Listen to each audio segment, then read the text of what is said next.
Welcome to our test edition of this, our first Midnight Marauders romp through the Ebonclad setting. If you don't know about it, Ebonclad is this really, really awesome Thieves Guild setting done by, oh dang, I'm blanking on his, I am sorry. But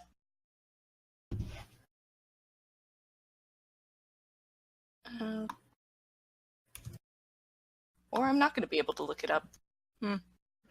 Either way, this is going to be our first romp through there. Please bear with us as we get the ball rolling.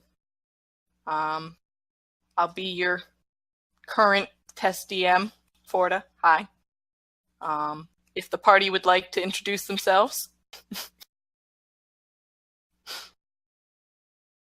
Yes, I'll go first then. I'm Lann. You may call me by my character name, Stello Dunkel, for this exciting playthrough. And then there were crickets. I'm Anders. I'm Anders, and you can call me Evan Lannon. Yeah.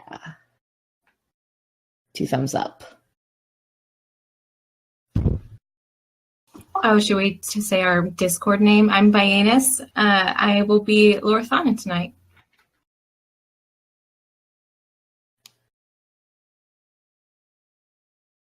A thumb and a half, Stello.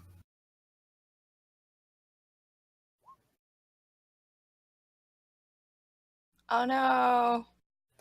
No. I guess Bigfoot is currently predisposed. I suppose we'll have to come back to him in a moment. Dang. Of all the times to have a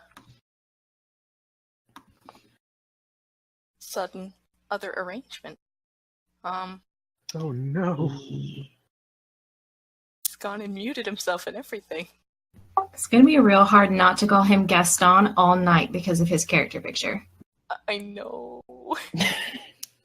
Yes, but it's beautiful.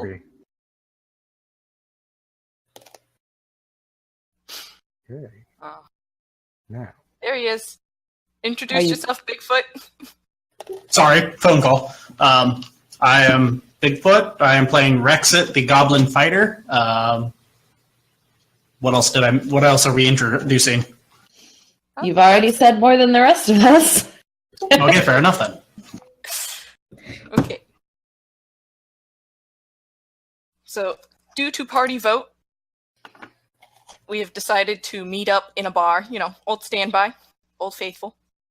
So,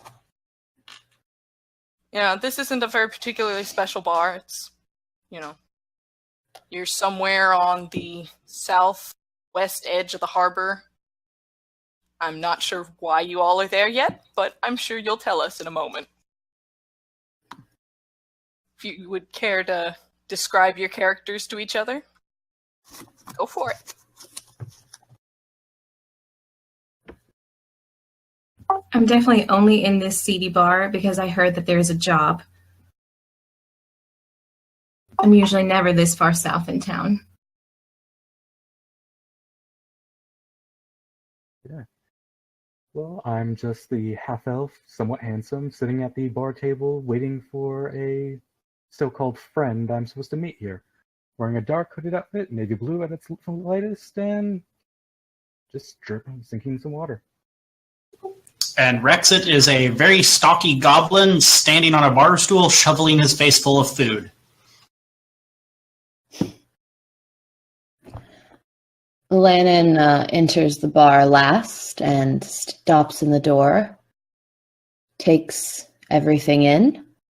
He's a plain-looking human male in very obnoxiously harlequin clothes. And after standing and waiting for longer than one would if they were looking around the room, he goes over and sits down next to the very loud goblin.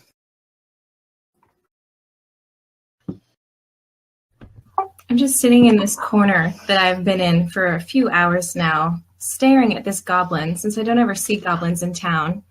Fascinated. given he was probably eating messy enough that he wasn't expecting company, he'll probably offer the... I totally just blanked on the human male's name. He'll offer her some food. Him, that.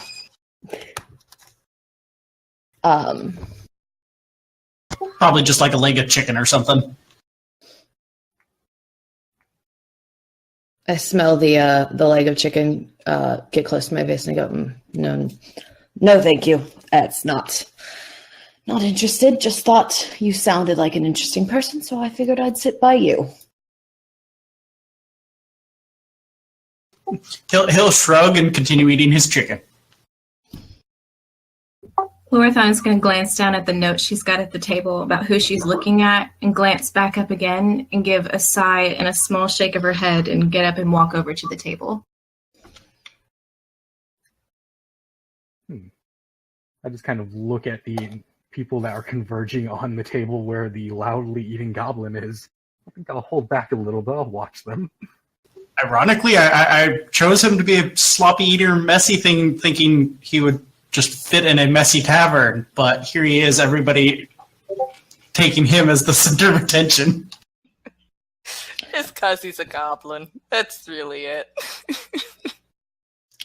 DM, can I hear Loreline approaching the table?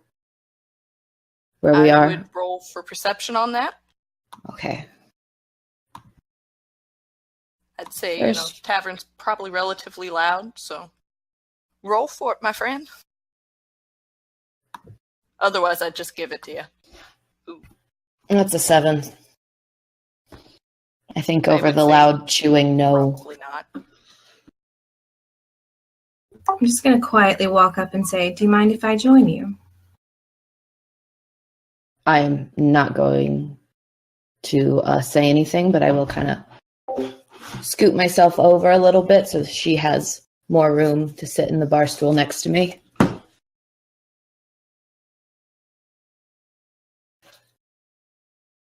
I'm going to sit down, but still eye the guy drinking water at the bar. I wave joyfully. I'm going to roll my eyes and again sigh. Well, this is inconspicuous. And I'm going to... Sorry, go ahead.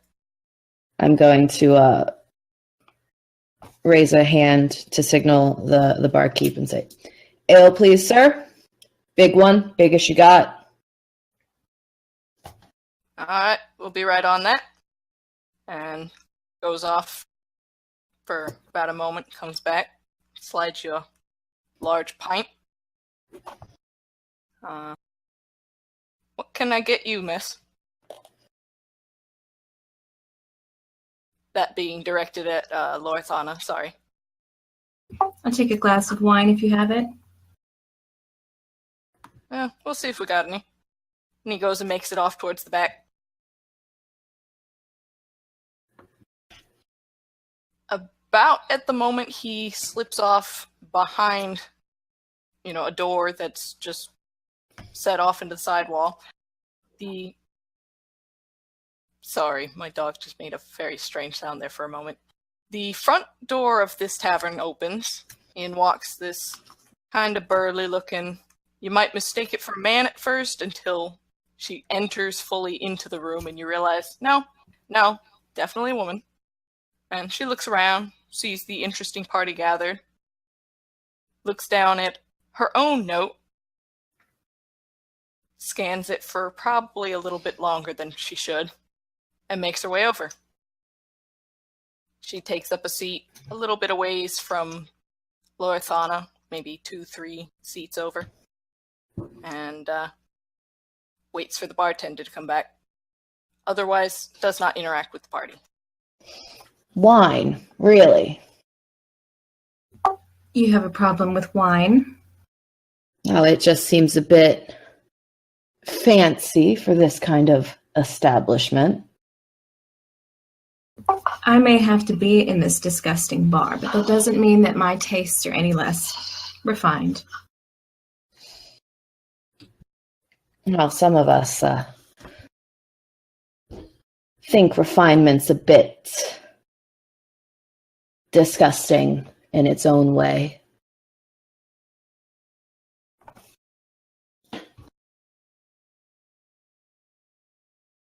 I'm going to shout at the barkeep. Give me whatever he's having too, I guess. I'm going to grin at her. Oh, I like you. So the barkeep comes back. He's produced a single bottle of wine. It is definitely not of the quality Lorethana's probably accustomed to. And he just kind of shrugs. He's like, all right then. Gets another pint of ale, goes and finds the fancy glasses, of which he has one slightly chipped wine glass, and, pours her a glass of that as well. He kind of side-eyes her slightly, but goes about his business. Anything else for you? To the goblin. Sir. He'll wiggle his empty cup at him. Just more. Alright then. He goes and gets you some more, I assume, ale. And I don't think Rexit would question whatever's in his cup. Just like, it's not water. Gimme. totally gets you another ale then. And goes off to deal with other people. So wait, the woman that came in, is she at the table with us, or she's just in the bar? She's currently in the bar, seated nearby, within hearing range, but not directly interacting with you yet. I'm going to eye the half-elf again.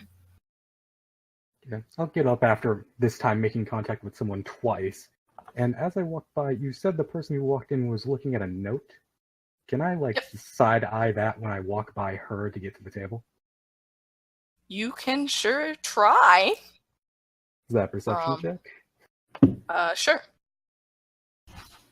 If not perception, I would go with sleight of hand.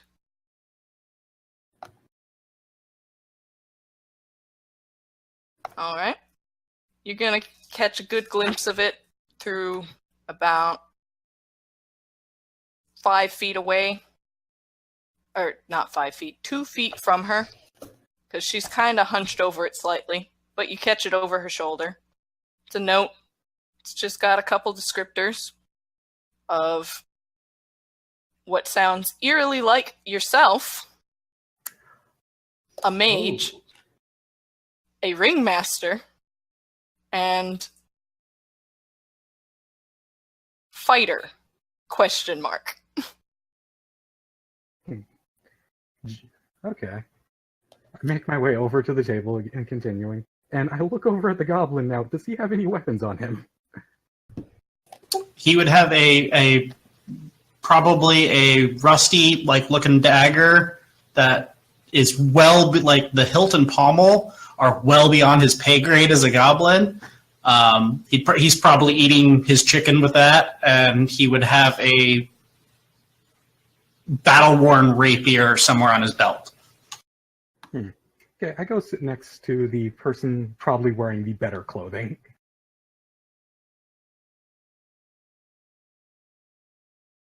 I believe that's you, Lorethana. So what did you see on the way over? Just a note describing me, a mage, I look at you.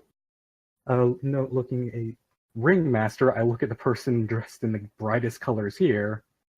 And a fighter, and I look at the guy downing down food more than a whale. Sounds like a really helpful note. More terrifying, actually, because I was on there too. I'm gonna assume the bartender's gotten back to me with that mug of ale I shouted at him for, and I'm gonna tell him to send it over to the woman at the table. And he just all right then. He wanders over. She looks up, totally about to, order something, sees the mug, and she's just like, well then, type face, cool. And barkeep talks to her, nods towards your table. She looks up, And she just looks up, looks down at the note again, looks up again. Stands up and wanders over. You wouldn't happen to be the group of people looking for a job, would you? This being lower pitched than, say, regular conversation volume. Look at everyone else. I am. With his mouth full of food, he probably wouldn't give a verbal answer, but he'd give a thumbs up. I mean, I have a job, but I was told that this might be of interest to me. And she just blinked and looked down at this note again and just kind of shaking her head. She's like, I don't know about that. You don't seem the right build for this kind of work. Finish your drink and judge us, after you're done with your drink. Maybe we'll look a little better after. I was about to wholeheartedly down this. Now I'm having second thoughts. I'll finish it if you don't want it. Sure, friend. She passes it off to the goblin. And he happily drinks it. She sits down in a free seat if there's one here, and if not, she pulls one up. She's like, I'm told that you can assist me on this, but not seeing it myself. But I don't make these kinds of decisions. Debt collecting. That's what we're doing today. What kind of debt? Mostly money. Mostly. And there's a reason why you think that 4 people can't handle that with a single weapon? And she just shakes her head.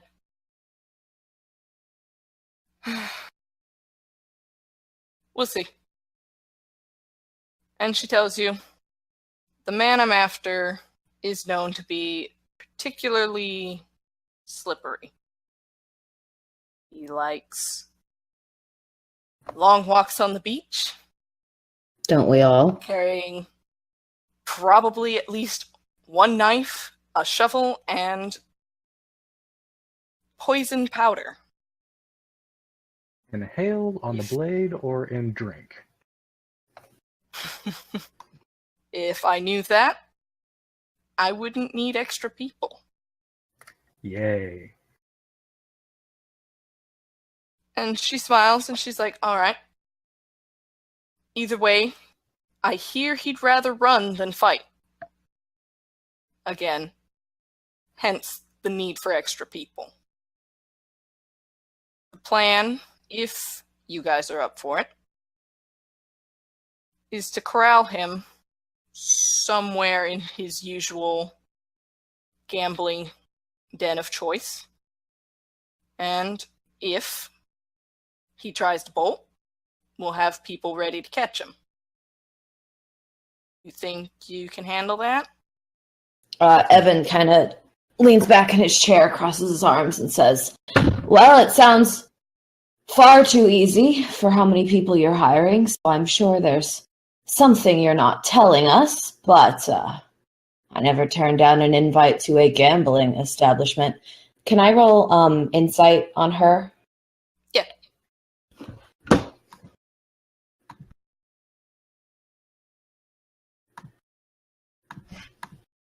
That would be an 18. Your uncanny hearing picks up that she's clearly not telling you everything, but she's not lying per se. This is a debt collection job. This is a guy who'll be, as far as she knows, at the place she thinks he'll be. Okay. So what does this guy look like? See, that's the trick. He's relatively good at disguises. Better question. What does this guy sound like? Like, what sort of, is he a loud guy that we could identify in a crowd just from personality? He might have a Think quirk about it. that marks him out. She's a little bit puzzled. She's like, I don't know about sound. As far as I know, he talks like whatever he needs to talk like.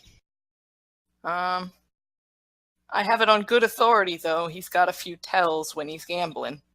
And that'll be how we catch him. As far as general description, when he's not running some disguise, he's dark-skinned human male, a little taller than me. She looks to be about 5'10", and I told he has russet brown hair, whatever the hell that's supposed to mean.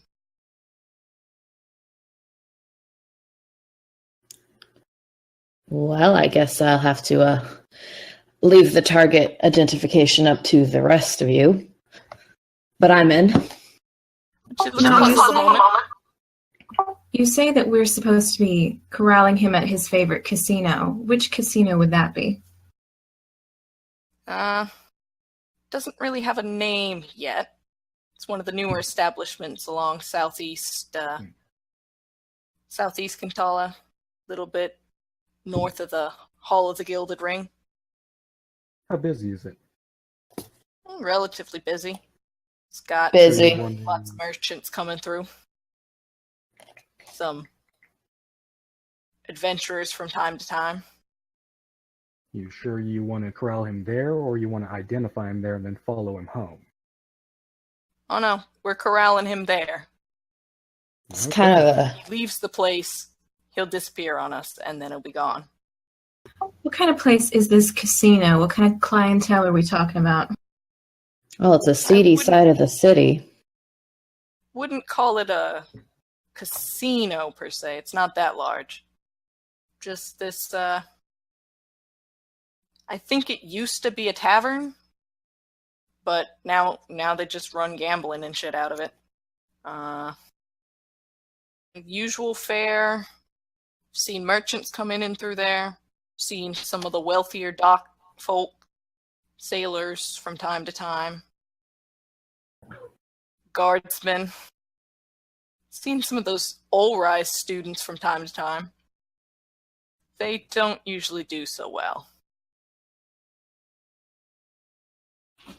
What do you mean they don't usually do so well? What's wrong with them? They either drink themselves silly or lose all of their money. No, but they make a great audience. Yeah, I guess. What for? All for whatever you want to sell. Drunk people are very, very easy to manipulate. Mm-hmm. And she nods like, okay. I'm glad you went that route and not the hunting for sport route. So you said that we're collecting mostly money from him. What do you mean he owes you mostly money? Well, see, he doesn't owe me money. He owes other people money. He owes my client something a little more important. Will he have this something more important on him at this establishment? Oh, okay. So, What is this object that he's carrying? Wouldn't say an object so much as an attitude. And she just kind of grins at you guys and she's like, are you gonna help me or not? I already said I'm in. I never turned down a chance to hang out at a gambling establishment. Sounds fun. Alright. That's two of you. Very well. And she just, it's almost as if this grin split in her face couldn't grow any bigger, and then it does. She's looking at the goblin, kind of almost wiggling like a puppy. Hold on, Steve says 5-minute break. They're getting some weird sound issues. Okay. Okie dokie.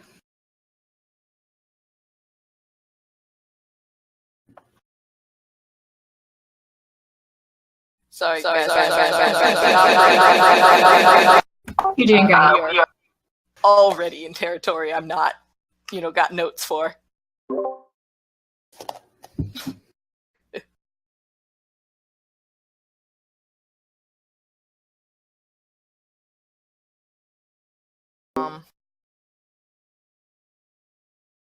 Shoot. We were just... Oh, I remember where we were. And she's grinning, kind of wiggling a little bit at, looking at the goblin like, you gonna come with us? You not gonna come with us? Rexit nods eagerly, like, I need the money. Count me in. And she just claps her hands together because, like, awesome. And she'll wave the barkeep over. And she's like, I need one for the road. And he kind of gives her this long-suffering look. Goes and gets another mug of ale. She downs it. And she's like, alright, so, in about 3 hours, I'd say just after sunset, probably. That's when he'll arrive at Gambling Den. He doesn't know my face. He doesn't know your faces. So, we're each gonna go in. Not all at once, but we're gonna go in.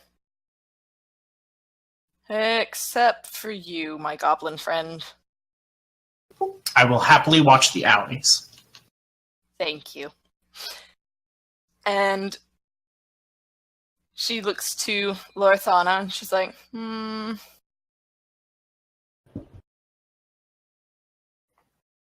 This could go any number of ways. I guess we'll figure it out when we get there.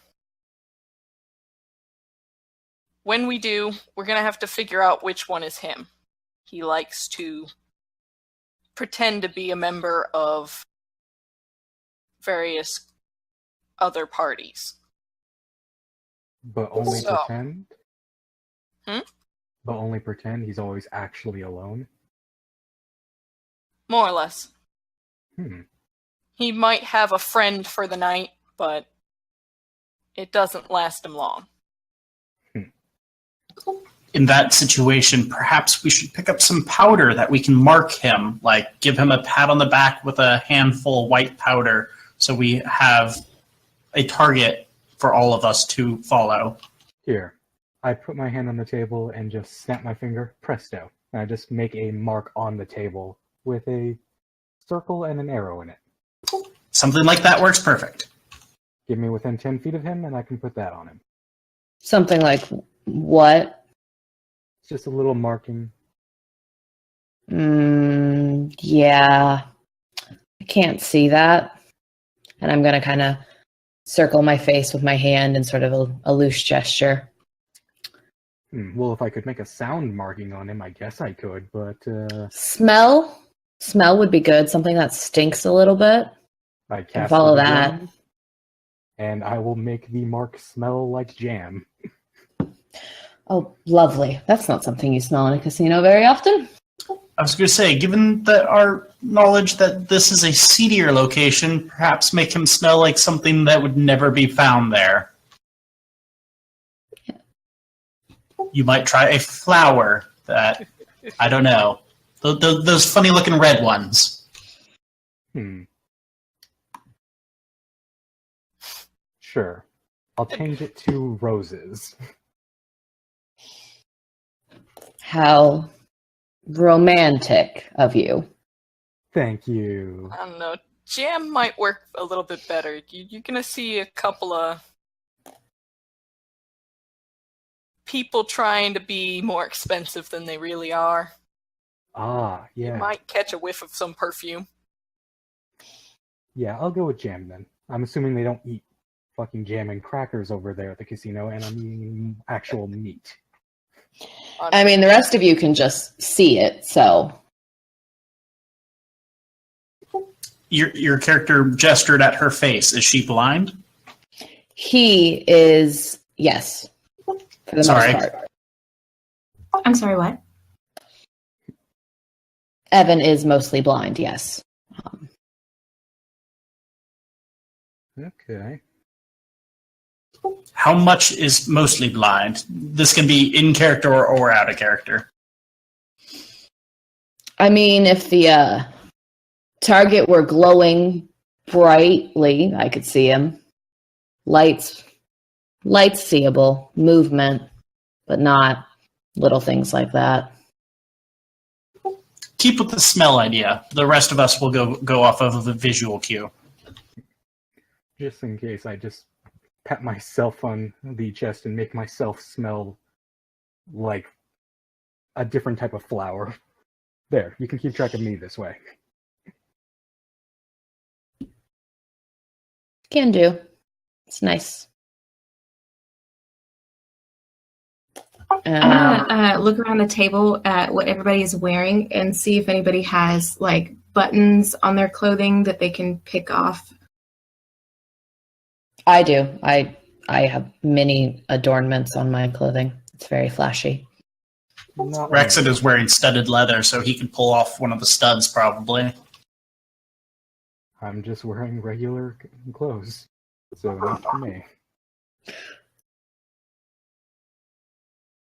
I'm gonna test how blind Evan is and try to very carefully pry off a button from his clothing. Okay. Is that a DM a contest? My perception against her I sleight of think- hand? Yeah, Okay. and I would honestly give Evan advantage on it, because prying off a button isn't just sight-based. All right. I'll roll with advantage.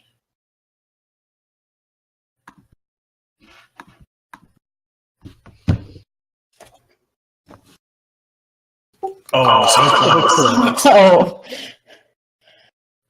As you kind of reach over, I'm going to put a hand on top of your hand and say, I may not be able to see you, darling, but I know you're there. I'm going to grin at her. I'm gonna smile back and say, I would hope so. Look, a distraction. The goblin made off with the purse. Whose purse? No, my Ooh. purse is gone. I'm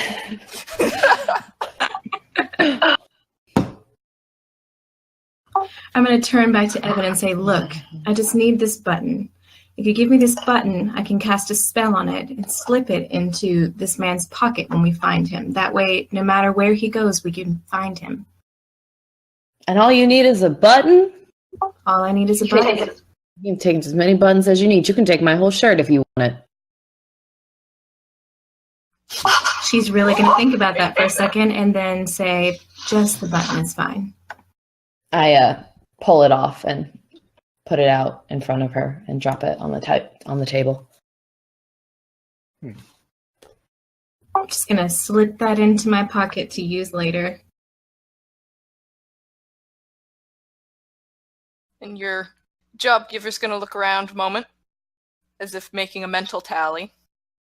And then she's going to nod. She puts out a hand. She's like, I'm Raid. So, nice to meet you all. Hopefully, this goes off without a hitch. Is it Ray? Raid. Like raiding. Like ships. I gingerly put my hand in her grip. Stello Dunkel, nice to meet you. And she damn near crushes your hand, but not in a unpleasantly rude way. She's just got a strong grip. Oh, those are precious instruments. Please let go.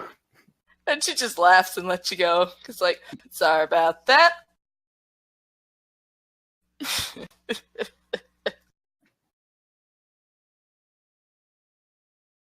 Assuming we are locals to this town, we would know how long it takes us to get from where we are in the Gravediggers League to the Hall of the Gilded Ring, right? Mm-hmm. Unfortunately, I as a DM do not know that off the top of my head.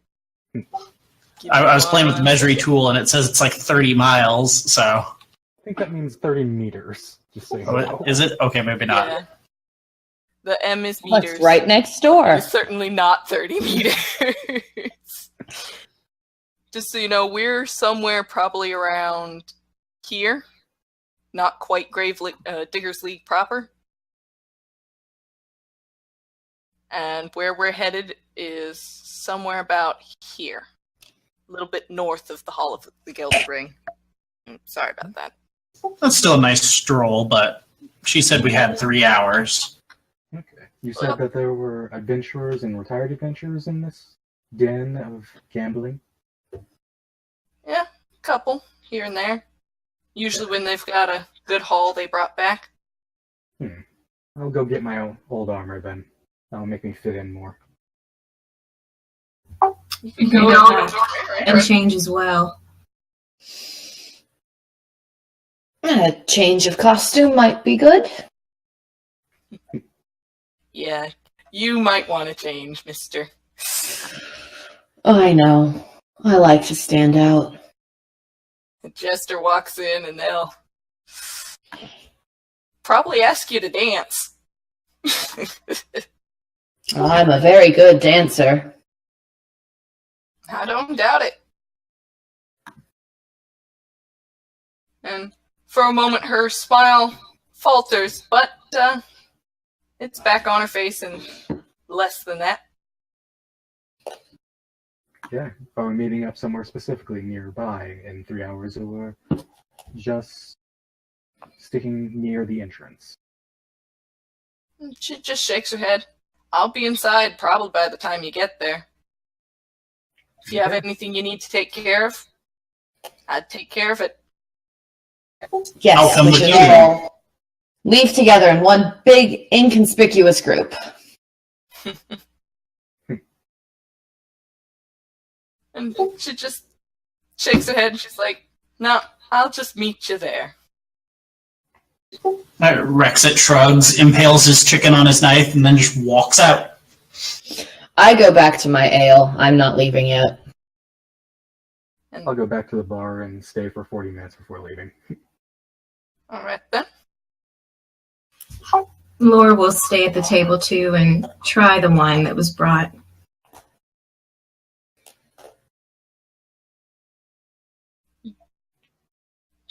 After about 10 minutes, I'm going to leave the bar and stop at my humble circus on my way to the gambling den, and I'm going to put on a disguise and cast voices on myself to change my voice. Whereabouts is the circus? Well, I have not discussed it with our GM, but I would think it's probably a little more in the slummy area, over in similar place to where the gambling den is. Alright. It's not a fancy place. Laura's going to leave the tavern and head back to the Grand Library and change into something a little more common. I'll probably just slip out after a certain time, strip into an alley, and then change back into some real studded armor before heading over to the location. Actually, DM, I apologize. Can I retcon for a second? I'm not going to cast voices yet because the duration's only an hour. I forgot about that.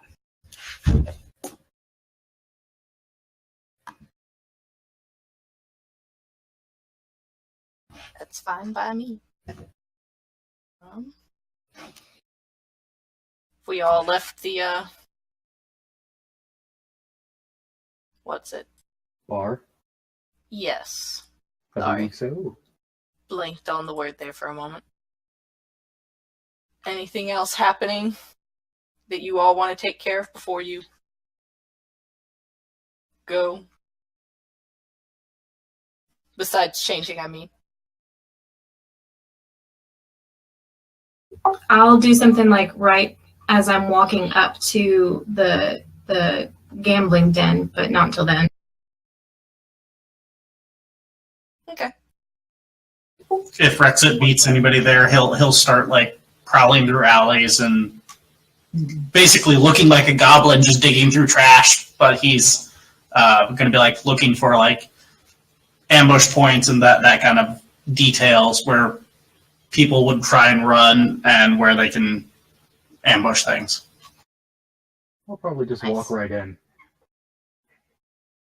Reed already said Rexit is staying outside, so. Poor goblin Rexit. Poor Rexit. At least I have chicken. Yeah. Cookie for the reference, if you guys got that one.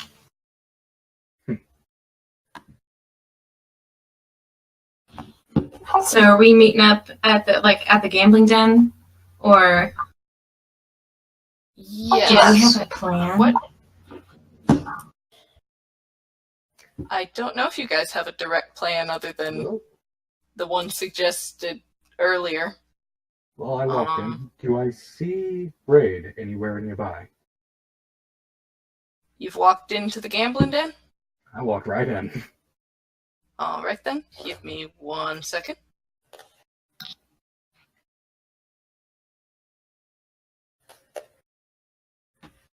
This is a location with an actual map. Map.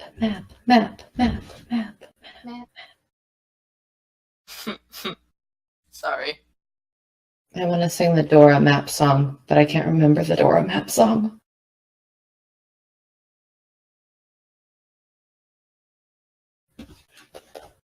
As you walk in, can you see that? I see Stello? nothing, no. I see No. nothing except for the map Sure. of Kintala. I mean, it's a nice map of Kintala. Yeah, I know. Hang on a moment. I especially That would like the do it. little detail in the There back. we are. This is a big place. Ooh, fancy. Ooh. Okay. Alright. As you walk in the front door, you're greeted by the smell of various meats cooking, the occasional heavy pastry, pie, things like that. You see people gathered around various tables playing games of dice, cards, pretty much anything they can make a wager on. Okay. There are actually a lot more people present than those tokens you can see. Okay. I shift In my fact, gaze from table to table, just looking for a familiar face of Raid. As you walk into this first room, you see standing near a roulette-type table, Red. And she's glancing around every now and then. When she does see you, she'll wave. Okay, I just walk right up to her then if she's openly waving at me. She shifts to let you in. She's like, what do you think? Reds or blacks? Obviously Reds. And she just nods. And places her bet. Go ahead, Anders. Sorry. I'm going to enter the casino and would like to roll for perception to see if I can smell my companion. Go for it.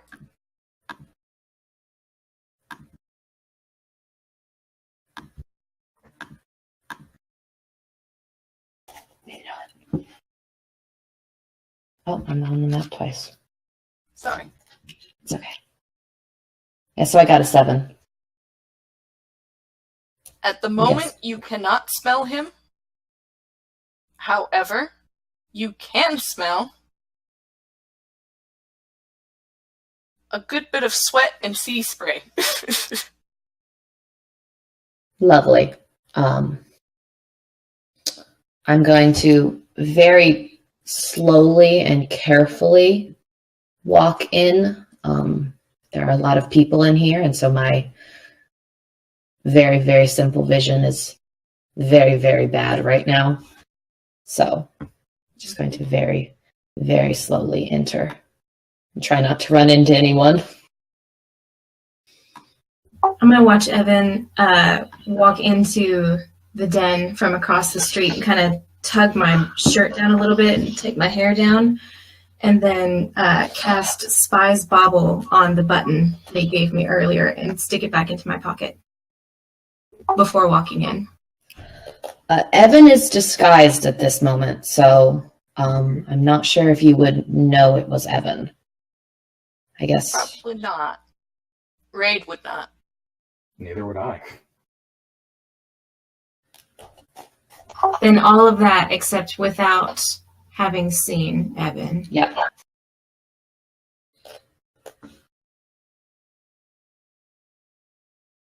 I'll whisper to Raid. So, got any good bets or good suckers lately? She's like, yeah, seen a few tables. She gestures kind of lazily over in this direction to the large man in blue. She's like, he's notorious for tugging at his beard when he's found himself losing. And there's a guy off over there. I'm gonna wait till he's done with his game as a Zacer. But he's got a similar tell. Plays with his hair. Wait, where did you point? The first one over here, man in blue. The second one, this kind of ratty looking man. Looks like he just recently blown in off of a ship.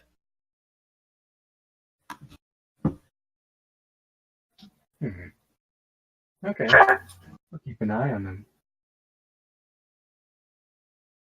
Lorethana's going to kind of saunter on over to this empty chair and just kind of sit and observe everyone.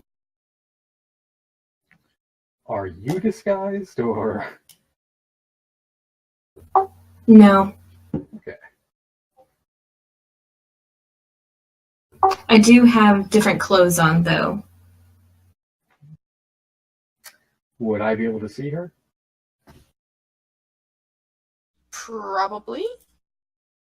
Okay. It's crowded, but not so much that you wouldn't be able to spot a familiar face. Okay. Then I'll just start stretching lightly, and while pointing a finger over there during the stretch, I'll reach into my pocket with the other hand and cast Minor Illusion just to make a small little voice next to her, describing the two people that Raid has pointed out. Keep it as small and very hard to hear as possible, but I'll put it next to her. And let me just pop that spell up.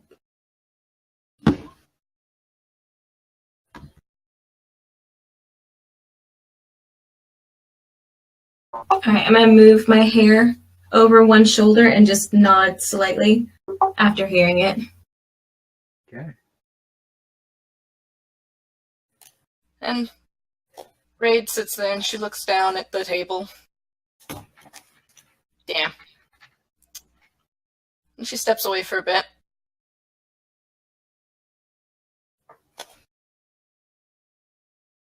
Looks to Stello and goes, I think I'm gonna go get a breath of fresh air. Okay. And among other things, if you know Thieves' Cant, you recognize that as a sign that she's about to get into position.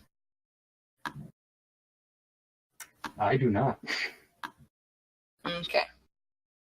If you don't make any indication that you know what's going on, she's just gonna shrug. And a little more plainly, if you see anyone interesting, give a yell. Of course. And she's gonna go out this way. and wait. I'll probably just go over here so I can keep an eye on all the games nearby. Do I notice anybody eyeing Stello as he's walking around? You notice a couple people, but not eyeing him more so than anyone else would a strange person walking into your favorite establishment.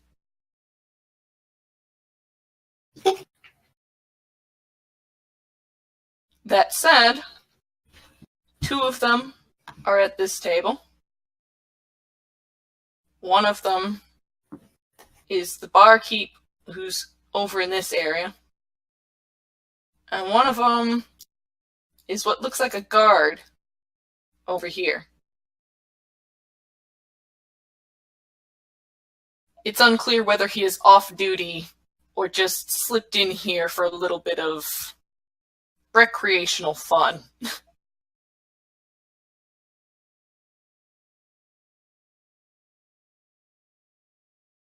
I smile and just keep looking at the 2 tables that I see. DM, I am going to, alongside the wall to sort of help me keep my balance and perspective of the room, make my way over to where I can vaguely make out a group of figures.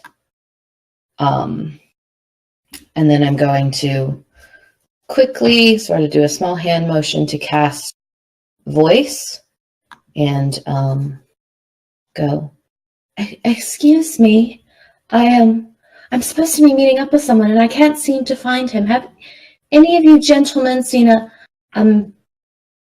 sort of a large woman, very sort of intimidating looking? And they kind of look amongst themselves. They're like, yeah. You just missed her, though. Oh, that's too bad. Well, perhaps you could help me find my other companion. As you can see, I'm at a bit of a disadvantage with my vision. But she's a rather wealthy woman. I couldn't tell you what she looks like, but perhaps you could help me find her. I think about that for a moment. And one of them nearly points at Lorethana and then catches themselves remembering, oh, yeah, you can't see that. And he goes, no worries. And it's this big guy here. He's like, just kind of gently takes you by your hand and leads you this way to where she's seated. And he's like, excuse me, miss. What is your friend's name? Is what he says to Evan. It's something with an L. We've only met once, and I have such a bad memory. He just seems puzzled, and he's like, and now he's starting to look a little bit annoyed. He's thinking he just got used as a means of getting you to talk to this pretty young thing. He's like, well, miss, your blind friend here was looking for you. I'm going to reach out and put my hand on his forearm and just say, thank you so much. Do I notice anything when I put my hand on his arm? Is what I see there actually what I'm feeling there? Yes. And he just looks a little puzzled, kind of flattered. He's like, well, you're welcome, miss. And he goes back to where he was playing dice.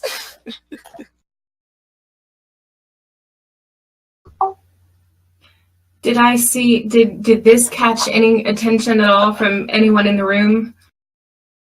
Especially from like the table he came from? Did he react in any way for seeing one of his friends leave his table? He looked mildly annoyed, but other than that, not much.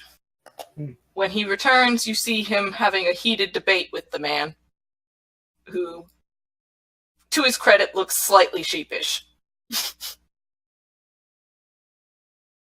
I'm just gonna smile slyly over at that man, try to catch his attention. Just kind of coyly look away if he does catch my eye.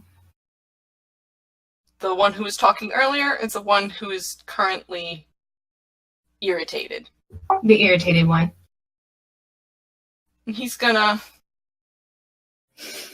blink for a moment, puff out his chest slightly, like, oh, well then. Oh, okay. I am going to put an arm on her, or not an arm, a hand on her arm, and kind of like do a very obvious look at that gentleman, and then put a hand up and whisper in her ear, "Thanks for the save, darling. I'm not good in crowded places like this." And then look back at him and do a fake giggle as if we were talking about him. So you're disguised as a woman? Oh, yes. I apologize if that was confusing. But yes, Sorry. Evan is currently disguised as a woman. All right, I'm going to whisper in his ear, too, and kind of look over just like he had done and tell him what Stello told me about the two guys that have a tick so far that we've seen. A tell, not a tick.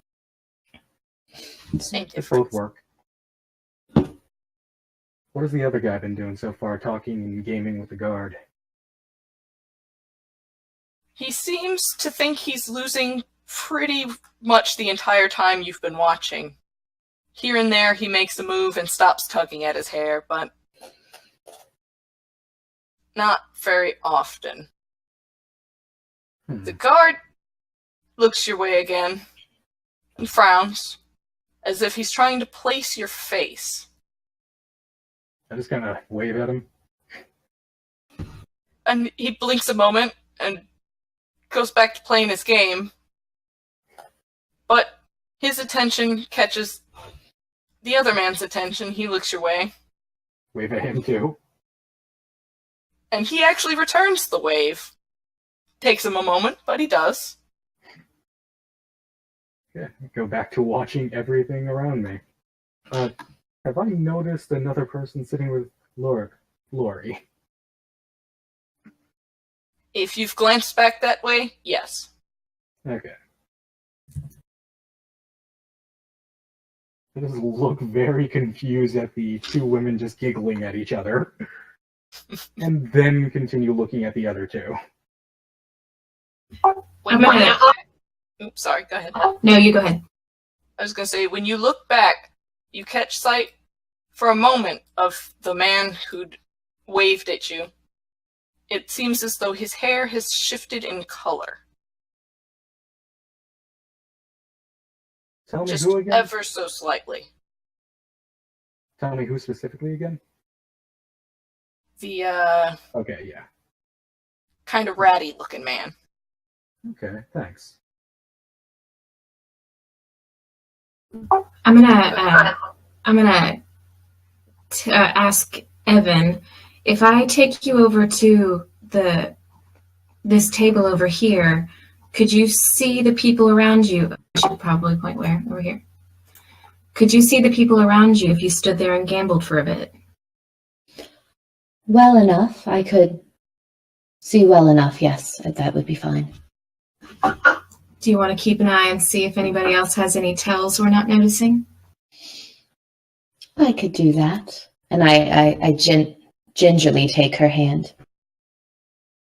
I'm going to look over my shoulder, too, at the guy over at the dice table to see if he's still noticing us. And he's glancing your way, but again, still not any more so than somebody who thinks two very lovely young ladies are suddenly interested in him.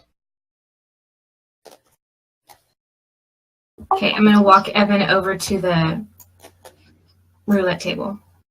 Okay.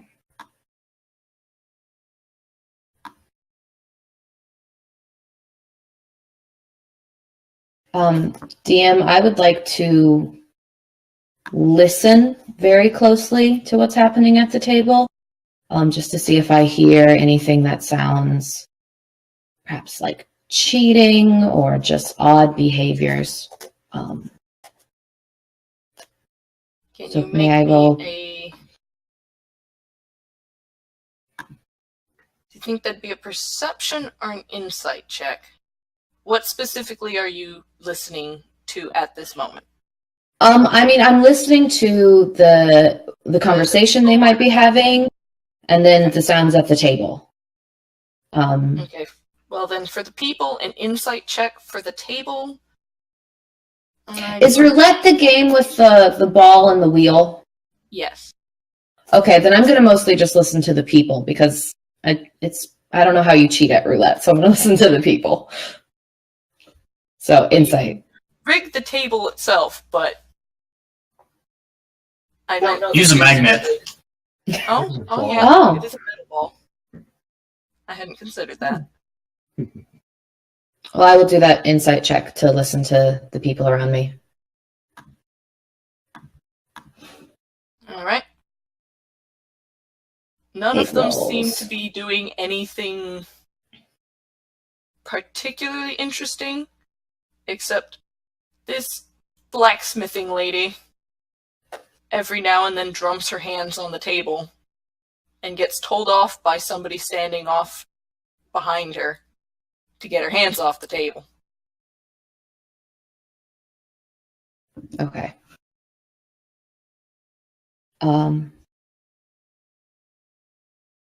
Is the guy whose hair's changed, can I look at it and just look at the hair specifically and see if it's like a type of makeup running off or if it's something more? You can. I'd say probably investigation check. Good. How are you going about doing this? I'm just looking at it and trying to see if I'm seeing like flakes of makeup in his hair or if it's some kind of... That would be feeling of perception, I think. Because you're not going over there and actually... No, I'm not touching him. Okay. Yeah. Ooh, nice. Your sharp eyes pick up that it appears to be a temporary dye running. Okay. I will make sure to do the exact same thing I did last time with the minor illusion to Lori and tell her about this particular development. The guy up here has dye in his hair. I'm gonna lean as close as I can to Evan and whisper that to him. And I'm also gonna move around behind him to the other side of him, towards the woman. Well, I know a thing or two about hair dye. That sounds like a disguise to me. Maybe that's all men. Okay. I'm gonna put a little coin down on the table and take a shot at this game. While she does that, I go for a walk outside towards the front this time and try to find Rexit, but don't actually make contact with him.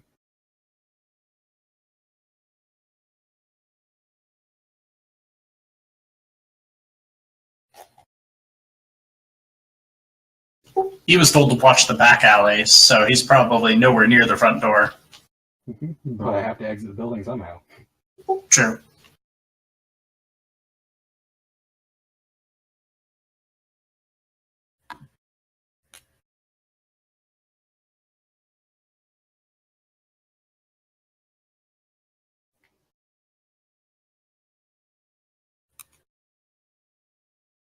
Sorry.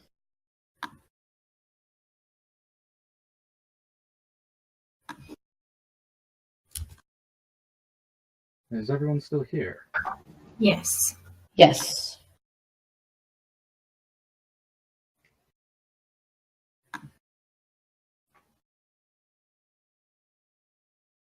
Okay. While I'm playing this game, I'm gonna lean over to the woman who's been drumming her hands on the table, and again, kind of grasp her bicep, just very lightly, and say, "This is so exciting! I've never gambled like this before." Do I notice anything when I touch her arm? She flinches a little bit, as though surprised that you touched her. And she looks at you for a bit, and she's like, seems to be trying to place your face, but can't.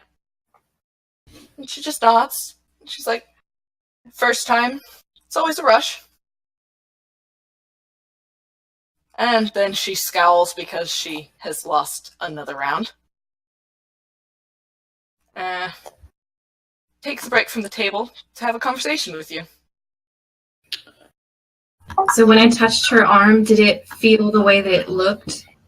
Oh, yes. It felt just as muscly and blacksmith ready as her appearance suggests.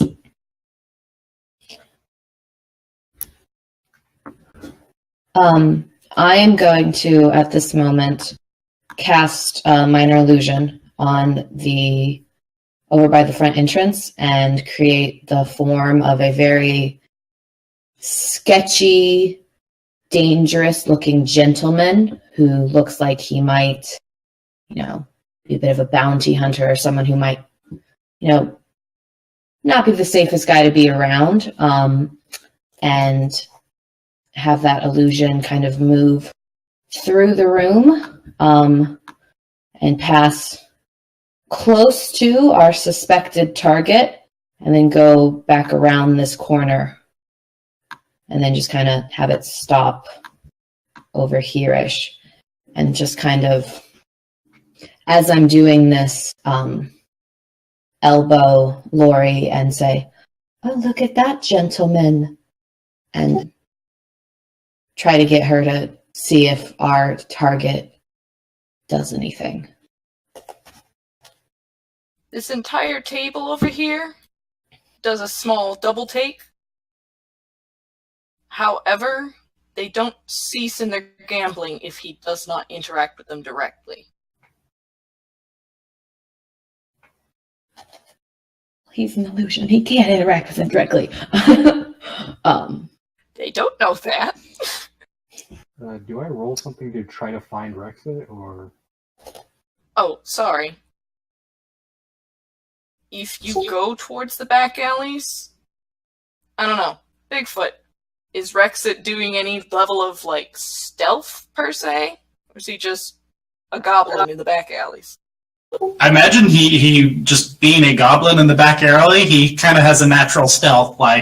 It's probably like a stray cat kind of goblin thing, just picking through trash, just hanging out. But he's specifically trying to blend in like a trash goblin, but he's doing what he was told to do to watch the doors, so he's prowling back and forth. So,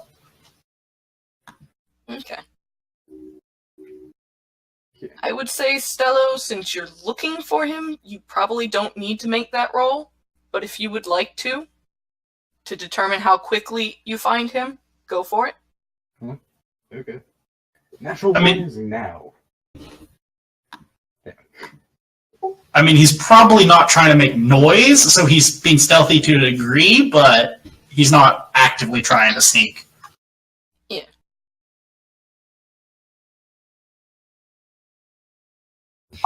I'm going to turn to the woman beside me and say, "So, do you come here very often?"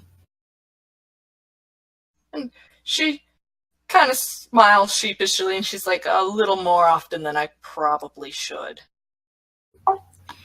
Well, it seems like we're not having a whole lot of luck at this game. Do you mind showing me how that dice game over there works? Sure. And I'm going to lean into Evan and say, "I'll be right back, dear." Of course, darling. Have fun. And she waves to the people at this table, and they just kind of blink. They don't necessarily know her, per se, but she, asks if they're willing to accept another, set to their wagers. And they mull it over. And this man looks at Lore and kind of grins. He's like, "I don't mind." And he shifts over. I'm going to slide in maybe a little closer than he thought I would. And, he puffs out his chest again, kind of looks over, arches his brow to the guy across from him who just kind of pouts. And the blacksmith goes, "More." Oh. She suddenly gets whiter, apparently. It's Sorry. She nods and goes, this is a real simple game. The whole premise is you get 3 dice. You you call which numbers you think will be there. You roll, and however close you are is whether or not you win your bet. It's essentially, this is out of character, it's essentially a modified Yahtzee.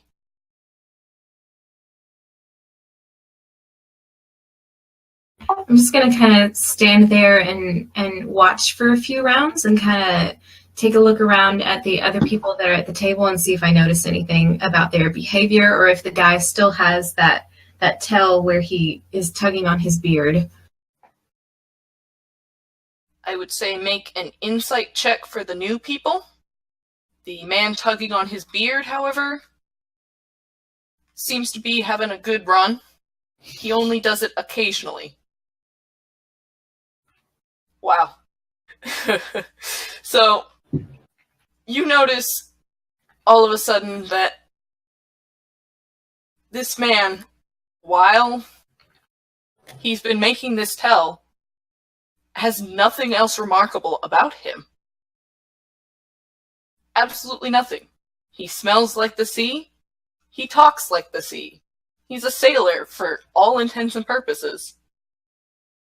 He and his friends in this, group know each other well and have been probably gambling buddies for as long as they've been sea partners.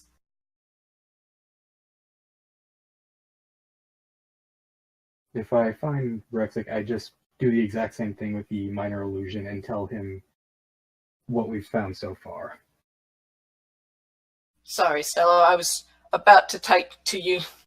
You do, in fact, find him. It takes you maybe 10 minutes max. Yeah. Once I do that and manage to tell him what we've found so far, I use minor illusion again just to show him a picture, like a mini hologram of what he looks like at the moment. And then walk right back in, drink some water, and then go back to where I was before. All right, then.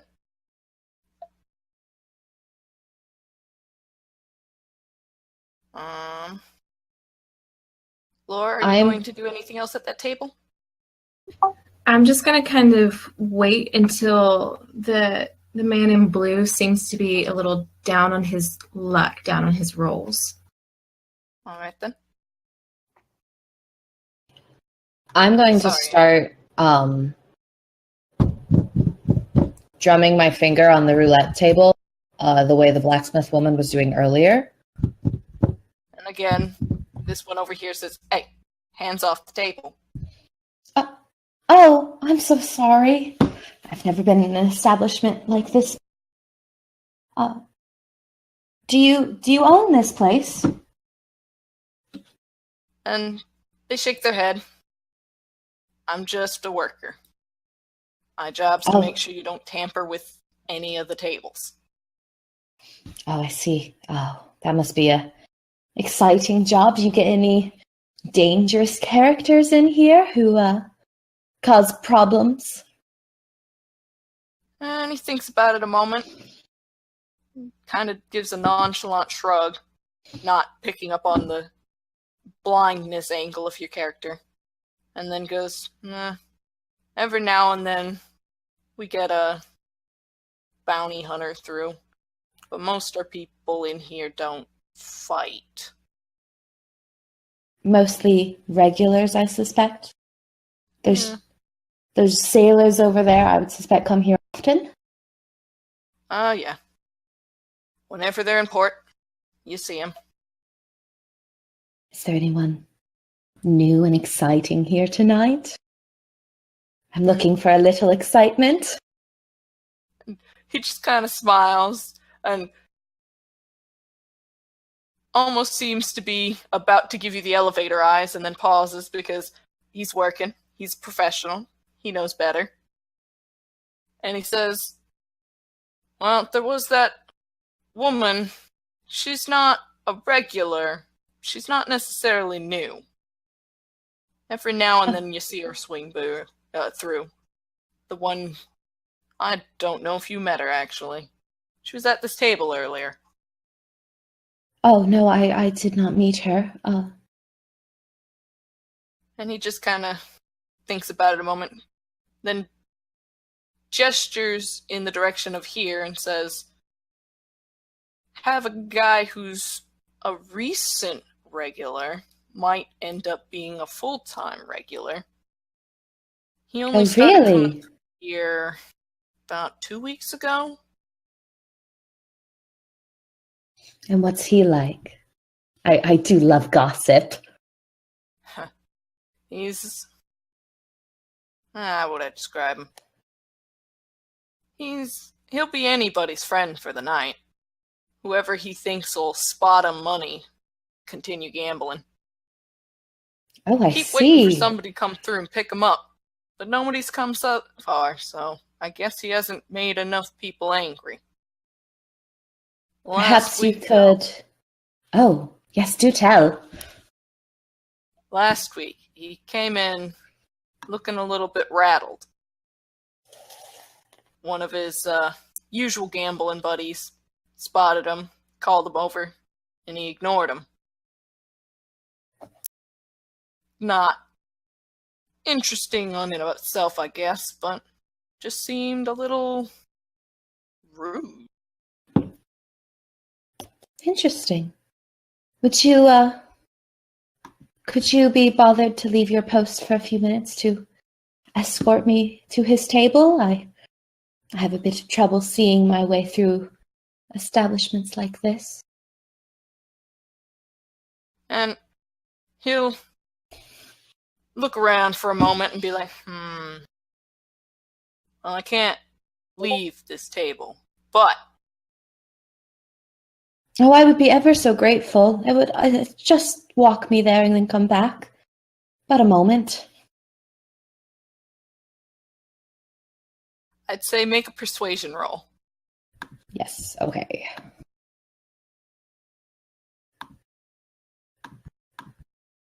Oh, that was not good.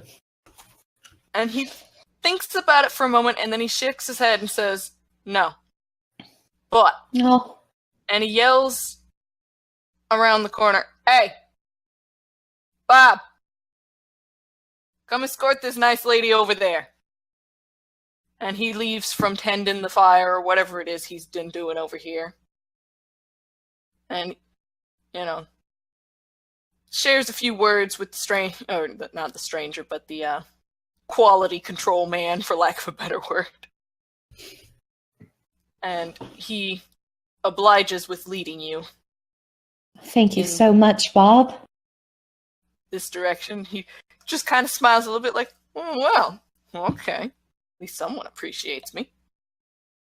And he's like, where are we headed, miss? Oh, there's a gentleman back here, one of your new regulars. I'll do this guy. Thank you so much, sir. Sit in and watch their game. They've been at it for a while. And he goes back to doing what he was doing before, but occasionally glances over to see how you're doing. Make sure you don't need anything. Oh, Bob's sweet. Bob's so sweet. I like Bob. Did I notice him being walked over there? Sorry, could you repeat that? Did I notice him leave the table and go into the other room? If you glanced up, probably. If you were still focused on the gambling at your table, probably not. No. Is there a bathroom somewhere inside the building that I can see?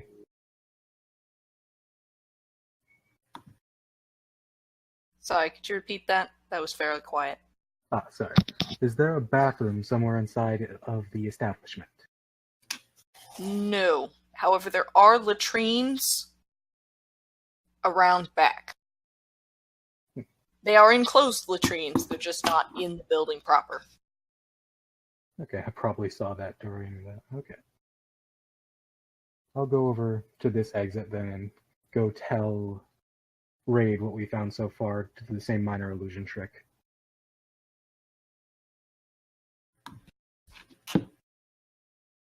And she will, through a few gestures, an attempt at discretion,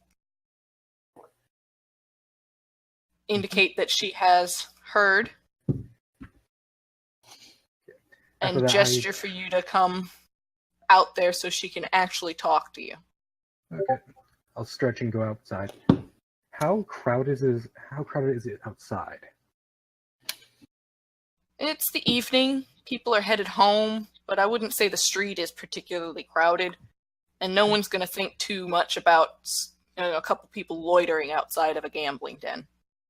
Yeah, I'll go right up next to her then and chat up. How's the fresh air? She's like, balmy. And she looks to you and says, dye in his hair. I pull out my cloak just a little bit, trying to look like I'm searching for something, but in my hand I activate a minor illusion of the image of him again. She looks at him and she nods. Making it look like she's possibly accepting a proposition for whatever you might be selling. Having said that, I hand her a mirror. And she watches it for a bit, inspecting it. No good? Hmm? No good? And she shakes her head. The opposite, in fact. This will do quite nicely. Oh, you can borrow it, I suppose. Is there She any place nods. private around here? I need to do my own makeup. And she grins. She says, there's the latrines out back, but I'm sure you can find a quiet space. Okay. I go off in search of said quiet space. And as you go along, you notice a few cubbies, not cubbies, that's not the right word, but sections of the alley where the buildings have naturally little corners. And they're quiet, out of sight, and not gonna draw any attention to you. Okay, I'll walk right in and then do the motion of spinning around and slamming my hand on the ground to summon up an unseen servant. Nice.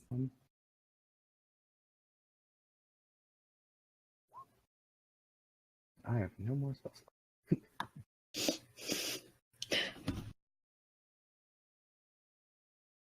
I will walk right back into the establishment where I left. Go back to my corner at this point where I'm just looking at every single game now.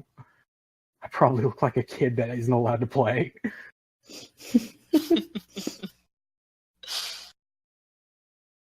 And I will continue controlling it so it just kind of stands around inside the building, always within 60 feet of me. All right, then. I'm going to touch the gentleman next to me and say, "Excuse me, could you teach me how this game is played?" And he also flinches, however, recovers pretty quickly, smiles, says, "Well, yes, pretty lady like you, I'd be happy to." I suspect you need coin to play. I have lots of that. And he's But like, I don't know "No, the no. rules. The game itself doesn't need coin. You just need pieces to play." And the guardsman across just kind of rolls his eyes. And he's like, "It's a 2-player game." And the man talking to you first just kind of shrugs. He's like, "Yeah, she can watch." Well, I can listen. Oh, Oh, my apologies, miss. Oh, it's fine. And the guard looks at you for a moment, frowns, but just kind of nods. He's like, all right then. Just so long as you, gesturing at the man in front of him, don't try to weasel out of, paying me back, what you, wagered. And he looks absolutely appalled, gasps and everything. I would never. DM, I am going to rest my hand sort of on the small of his back and like lean up against him. And while I'm doing that, I want to be, I want to roll perception to see if I smell anything like hair dye or anything like makeup or something costumey that might indicate a disguise. All right then. Go for it.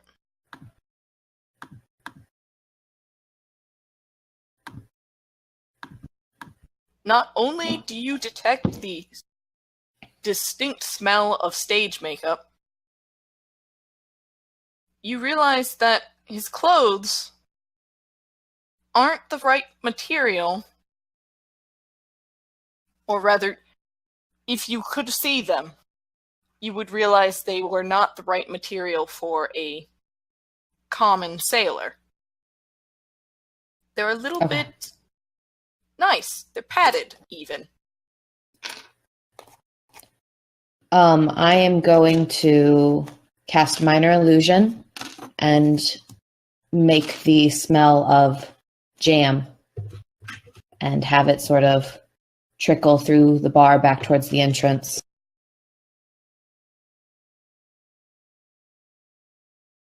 What are the rest of you going to do?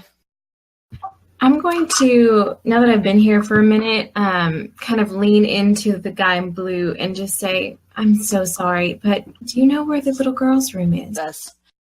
And he's gonna shake his head. Unfortunately, miss, all we have is latrines out the back. But they are segregated, men's and women's. I'm going to smile coyly at him and just kind of lean up and give him a light peck on the cheek near his beard. Say, oh, thank you so much.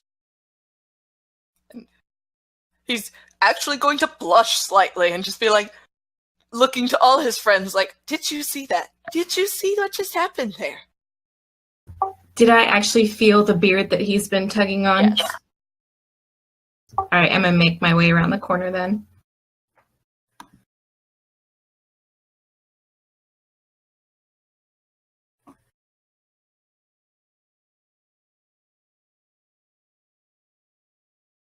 All right, then.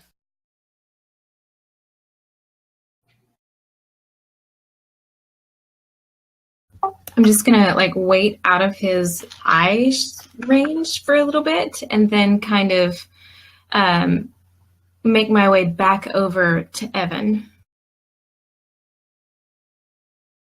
Right, then.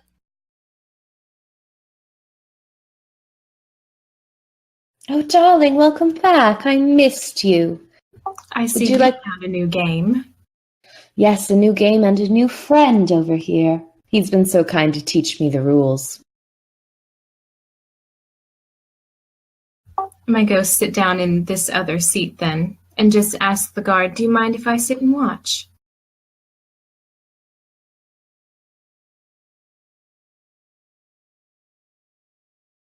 Sorry about that. And the guard's just gonna nod. He's like, you just in time to learn how to play the lovely game of Cessair.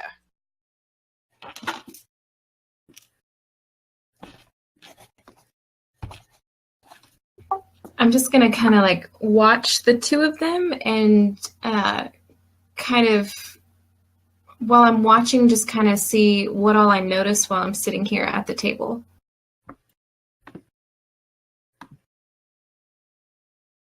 Do I notice that they're acting kind of shifty at all, or anything about the way that they look, or... On first glance, no. other than that this guard looks like he seems to be keeping track of time.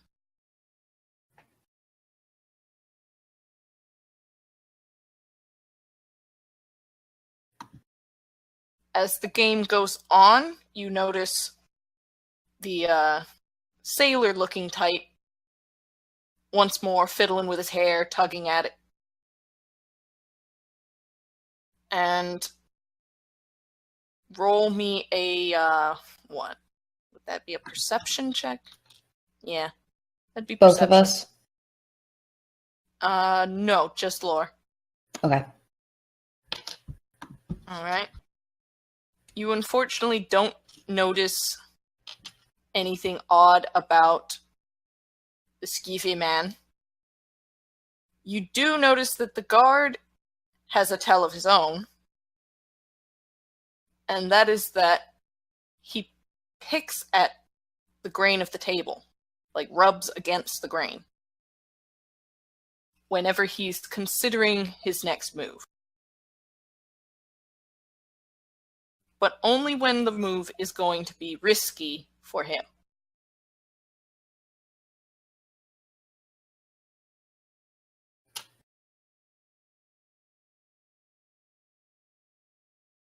Alright, this has gone on for quite a bit. I'm not really sure what my teammates' plans are, so I'll just scuttle up a little over here. And instead of risking the minor illusion, I'm just going to straight up speak into Lori's mind. If you have the button, put your hand in whatever pockets it's in, and then don't mind the intrusion.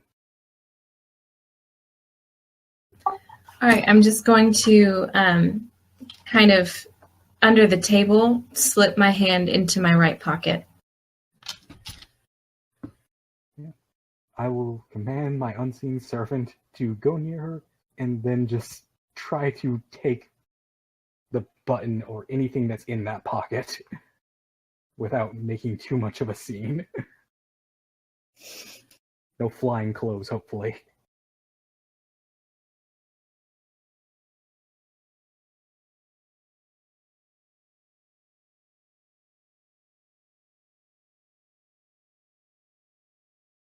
Sorry. So wait, did you communicate with me telepathically that you're sending an unseen thing to reach around in my pants? I just said, don't mind the intrusion.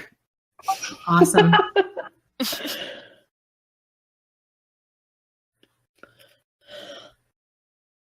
Okay, I assume it does that, and we'll slide it down onto the floor and just, whenever possible in an interval, we'll just reach it back over to me.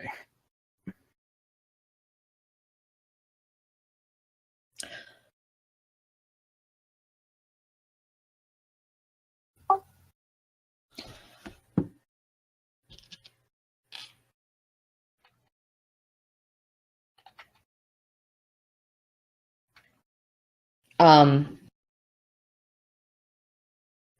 going to move my hand from the small of the gentleman's back and put it up on his shoulder and start sort of tapping my fingers on his shoulder, and I'm going, Lori, darling, we never did finish that conversation earlier today about jam that we were having.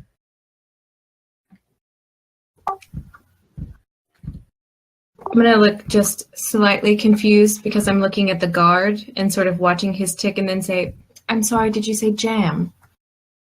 Yes, you were telling me about canning your blackberries that you were growing, and making jam with them, and I'm sort of increasing the pressure of the fingers I'm tapping to me's shoulder. Oh, yes, blackberries, yes, jam. Oh, okay, yes. Mm-hmm. I remember I'm putting a little bit aside for you if you still want it. Oh, I'd love that. Perhaps we could do a trade, and I could give you some of those antique brass buttons my mother left me. Oh, that would be wonderful. Now, the guard that's playing with this ratty person, can I tell that he's wearing armor at all? You can. He is absolutely in armor. Sorry, I did not describe that from the start. I'm gonna. Never mind. I don't remember what I was gonna do.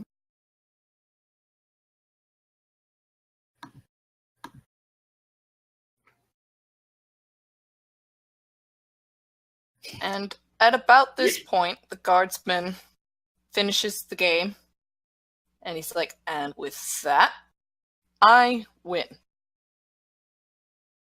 And the man that Evan has been rubbing the back of and drumming the fingers on the shoulders of looks utterly appalled and says, best 3 out of 5?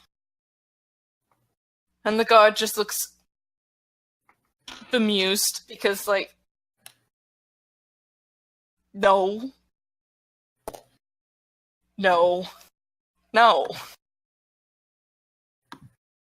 And for those of you watching this unfold, the guard reminds, not so gently, that the man now owes him 50 gold. To which the man looks very uncomfortable. Darling, that's a lot of gold to owe someone.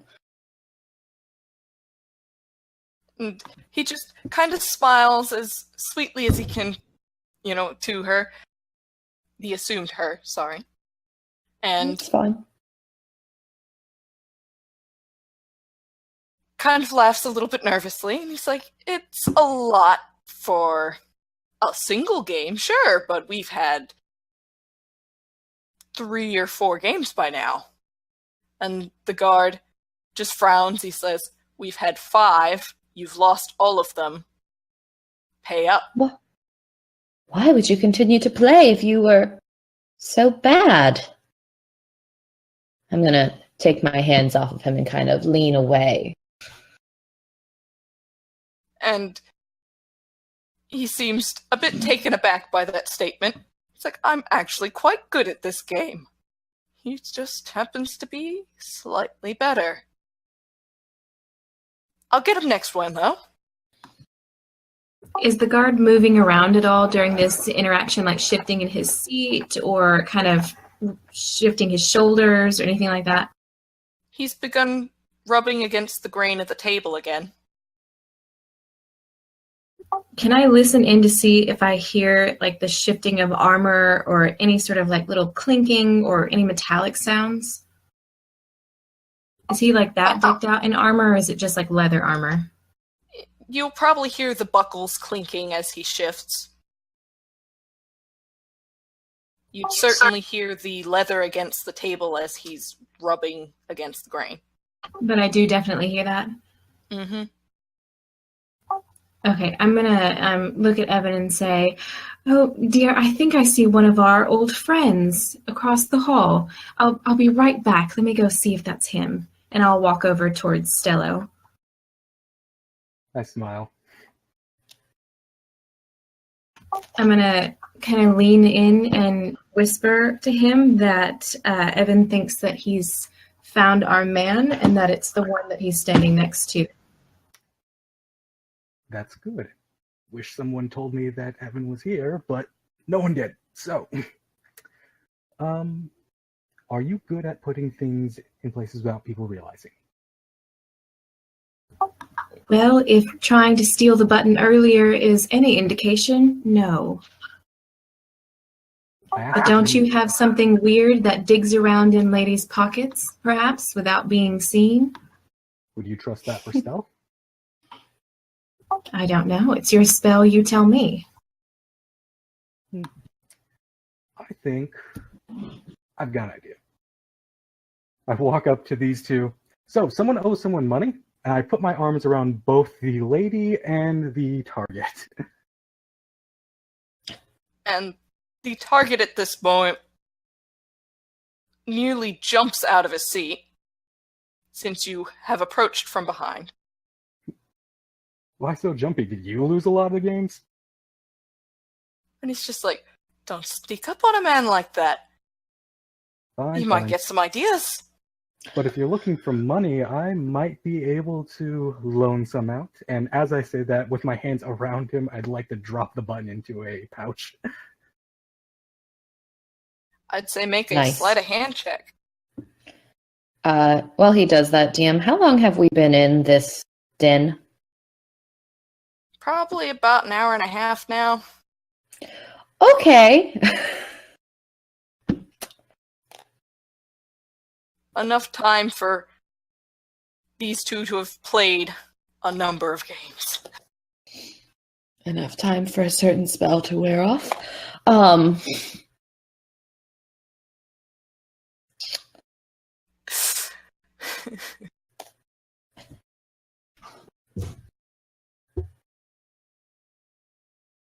Was he able to, I distracted, was he able to get the button in his pocket?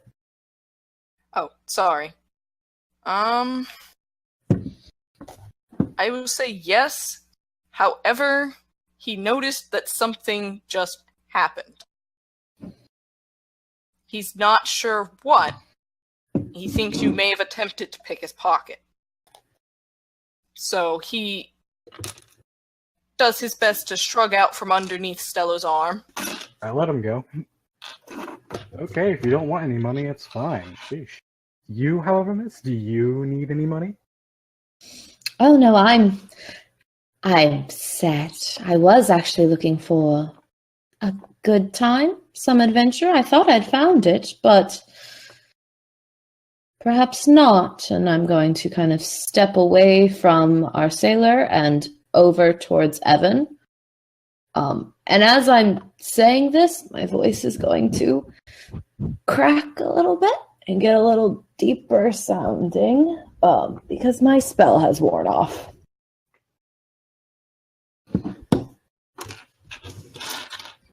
Well, that's fine, I suppose. I just walk back over to Lori. I wink. So how did that go? Oh, perfectly. Wait, did it really? Did you get the button in his pocket? I missed it. I Yes. just hold up my hand. I don't have anything. And while this is going down, the man has started checking his pockets for everything he walked in with. His hands brush against the button, but he doesn't think much of it. He does, however, frown and turn to the guard. I think that man took my purse. Gonna have a fun time looking for it. And he does a big show of checking his pockets and such again. And he nods. He's like, I think he took my purse. I am so sorry. And the guard frowns. I'm going to walk back over while this is happening. I wave by and just go back to my corner where I have been this entire time. I'm still in the open. I'm going to make him aware that I am approaching the table and then kind of scooch in front of Evan since I see that his spell is sort of wearing off, and sort of reach my hand out to this raggedy guy and cast Charm Person on him and say, I'm so sorry that my friends have been bothering you.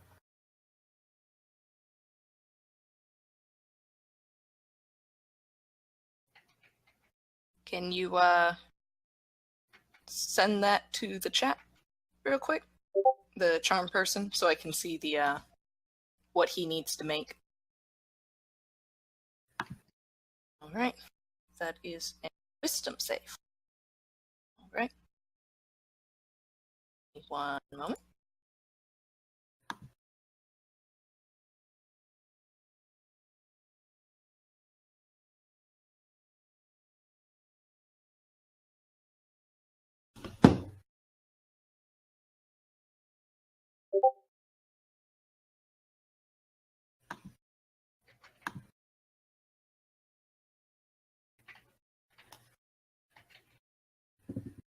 and he does not succeed. He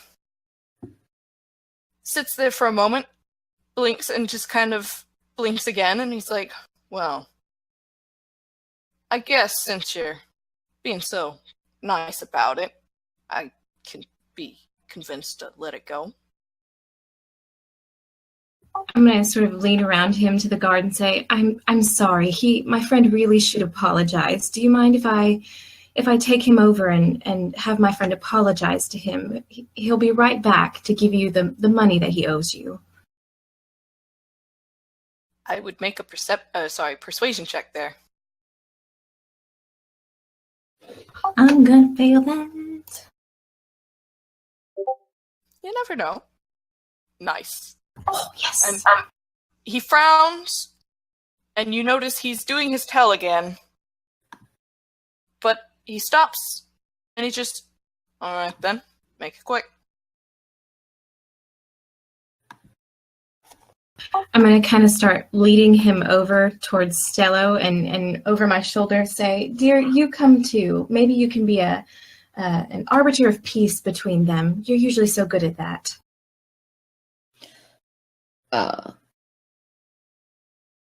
I'm going to start coughing. Excuse me. I'm so sorry. I need to step outside to try to kind of disguise my voice. And I'm going to reach out Make a deception roll real quick. Okay.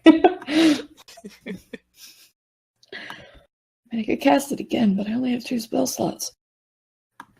I wouldn't worry about casting it. Just That was an 8. you get a couple of odd looks, but nobody says anything about it. Okay, I'm gonna carefully make my way outside.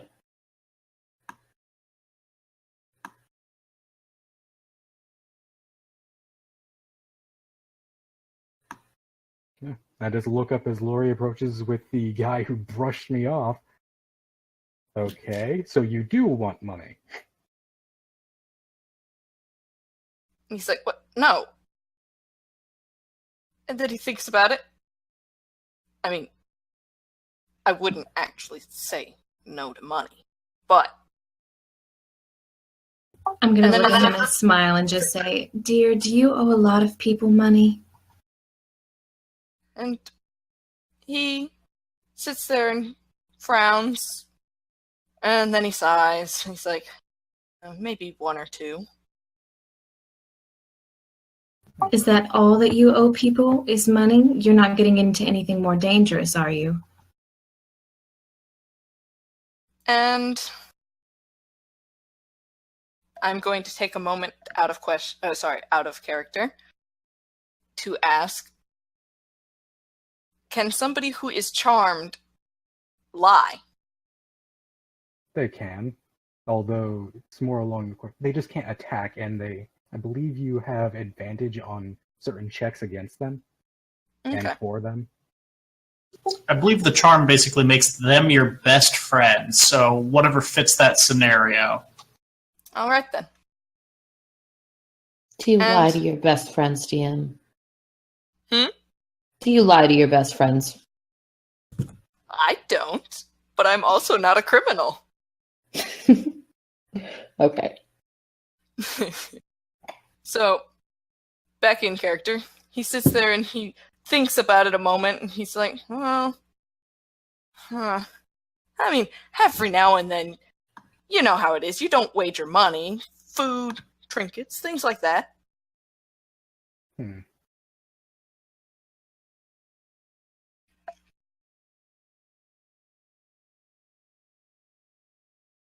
And he regards Stello a moment. He still seems a bit disgruntled with him. I'm just raising But- eyebrows. He's like, I suppose you did get me out of a tough spot there.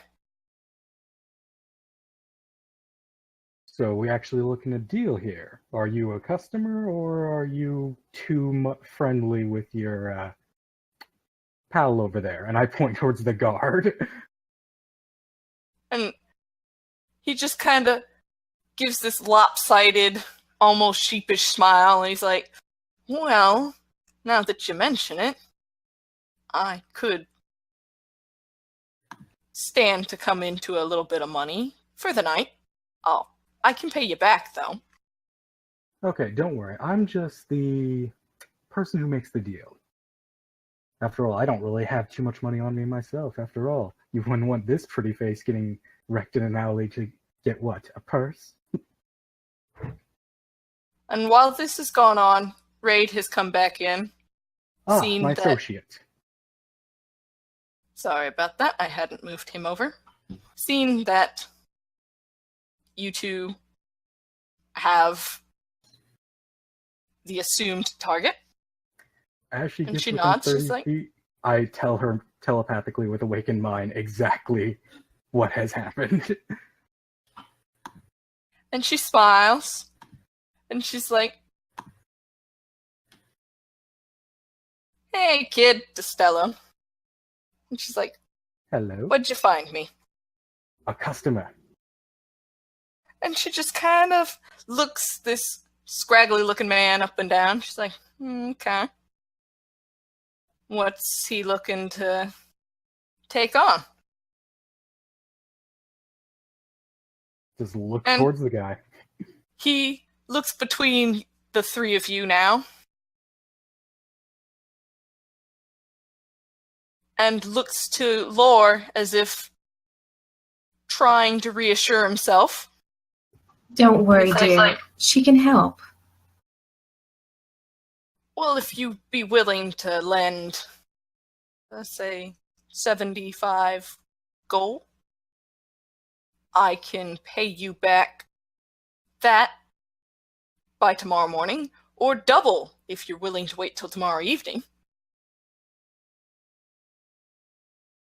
And Raid's gonna think about that a moment. I don't know. You don't look the most trustworthy. And she's gonna look to Stello and Lore as if to say, what do you think? I think this place is kind of cramping our style. Tell you what, I'll hand this guy 3 gold right now. All of us go alley in gambling. Go through the streets, see who's willing to take on a gamble. Let's see how good this guy's luck is. And Raid's like, I like your trains of thought. What do you say, sir?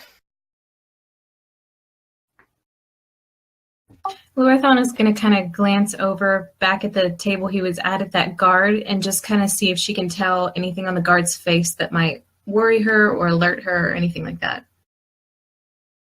He seems mildly irritated. He's at least gotten to his feet by now, but he hasn't come to directly get involved. Does he look hesitant, or is he looking at Raid at all? He's taken note of the new person. If he's hesitant, it's only because at least 2 of you look like you could possibly fight back. Those 2 being Raid and the kind of ratty looking man. He's not sure about Stello. He doesn't want for a second suspect you.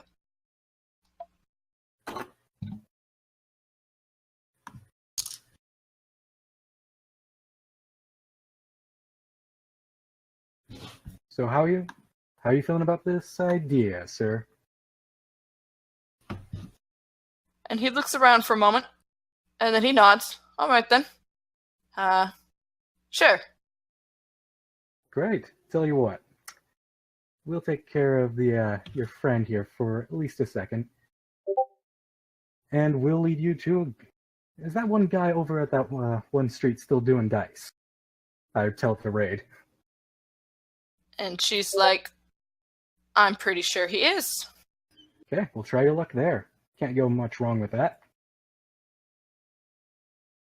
Hold out 3 gold, but still keep it in my hand. If Come on, buddy. And I look back at Lori. You're dealing with the guard, telepathically. Awesome. Raid exits through that side door. DM, Yes. when I went outside earlier, I went and looked for Rexit. Have I found him at this point? I am sorry about that. You probably would have by now. There's been enough time passed. Unless he is actively hiding.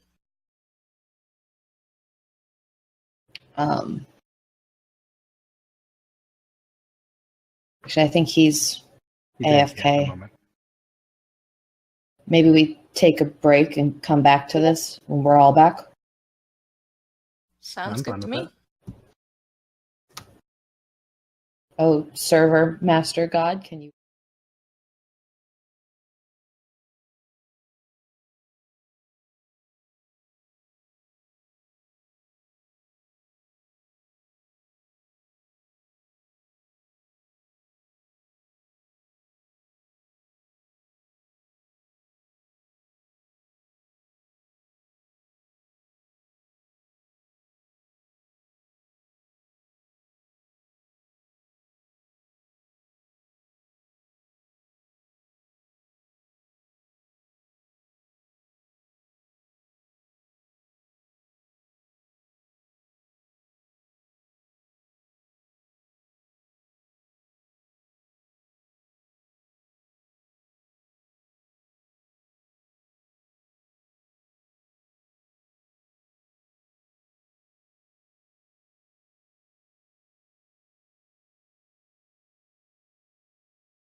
All right.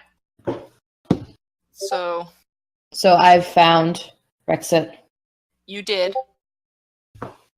Hey, goblin! Yes. We found the dude.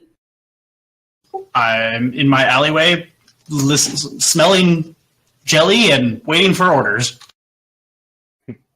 I don't know what exit they're gonna try to walk him out of. It's probably better if you stay back here. Maybe at the side door. I'll cover the front.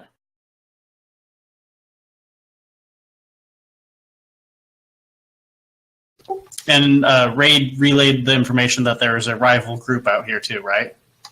She hadn't quite got that far, but she will once they've stepped out.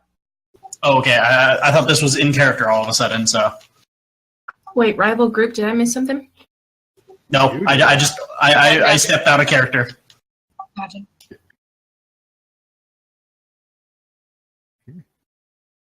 So is the guy following Reed? At the moment, yes. Okay. I'll Sorry. follow behind him, making sure he makes no movements to jump around or run away. But at the same time, twitching a few coins in my hand.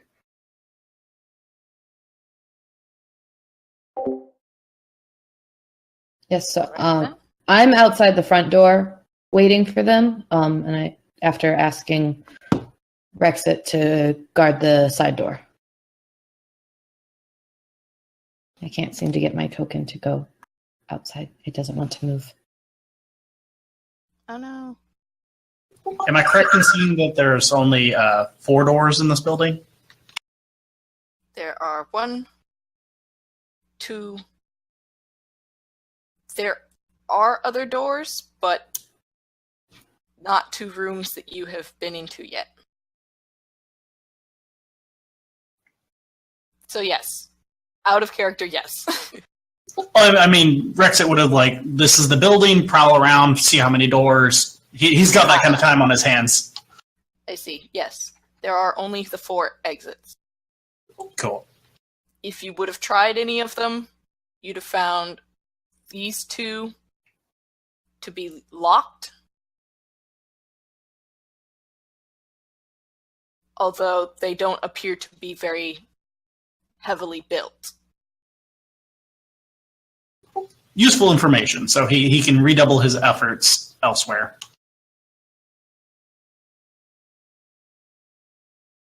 And so, once you have all stepped out,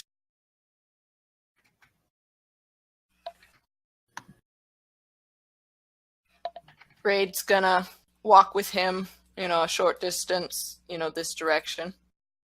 Having slung an arm around a shoulder. I follow, but my token cannot leave the confines of this horrid, evil establishment. That might be because of the doors. I'm not entirely sure. Either way, we are changing maps. So, don't worry too much about it. You just get to phase through a wall. And so, I apologize because we don't yet have a street map. We will get there, and it'll be awesome. But today is not that day. I actually might have one. Let me see if I got it on this computer.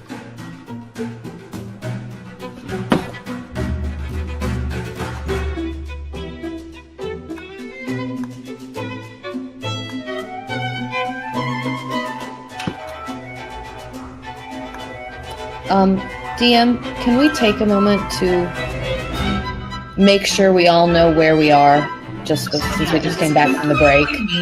Yes. Sorry about that.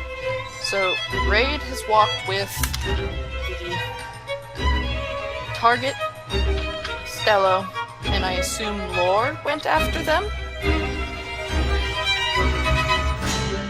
I don't know, because I thought Stello told me, that the guard was mine, so I don't know if I'm staying in the hall to keep an eye on him, because I'm still a little bit suspicious of him.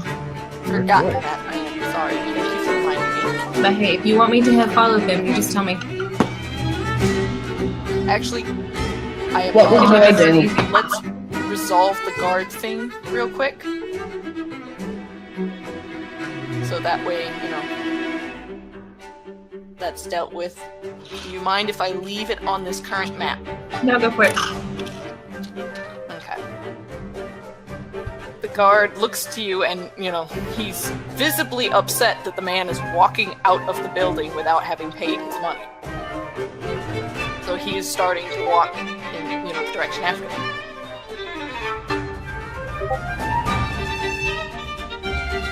Okay, then I'm going to kind of follow behind him. I'm going to give him just a little bit of a head start so that he's in front of me and kind of pay attention to see if he notices that I'm kind of like quietly following behind him.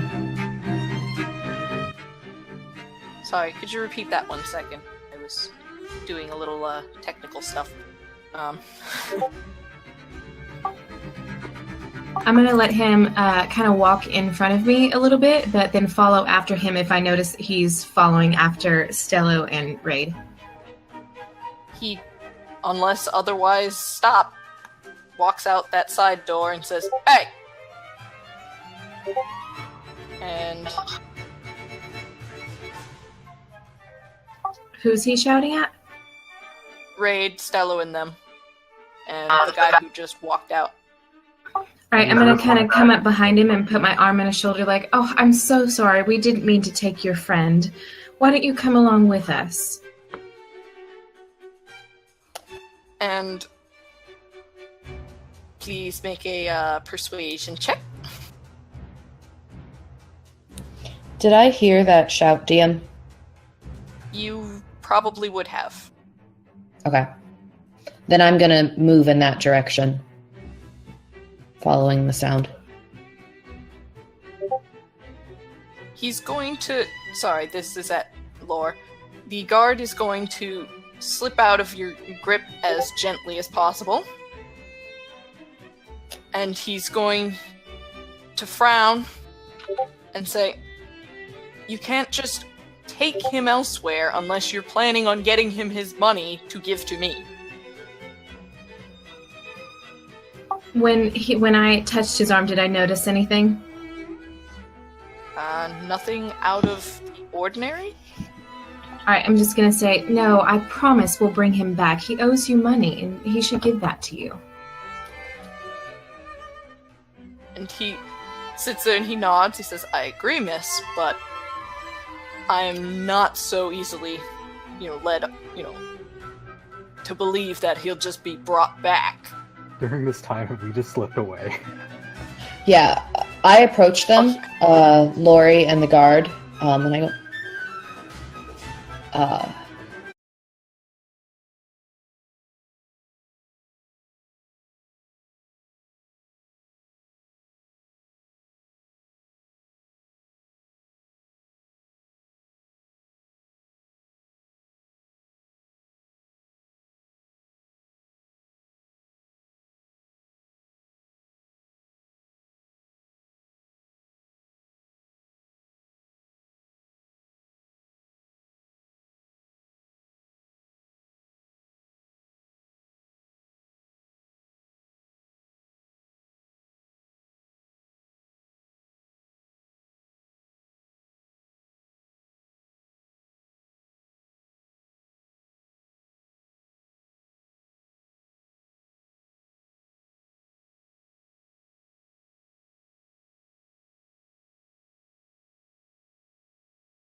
of the gambling den.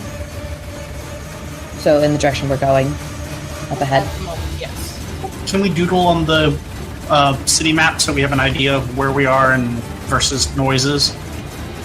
Yes. So we are, or had been, about here, I'll say.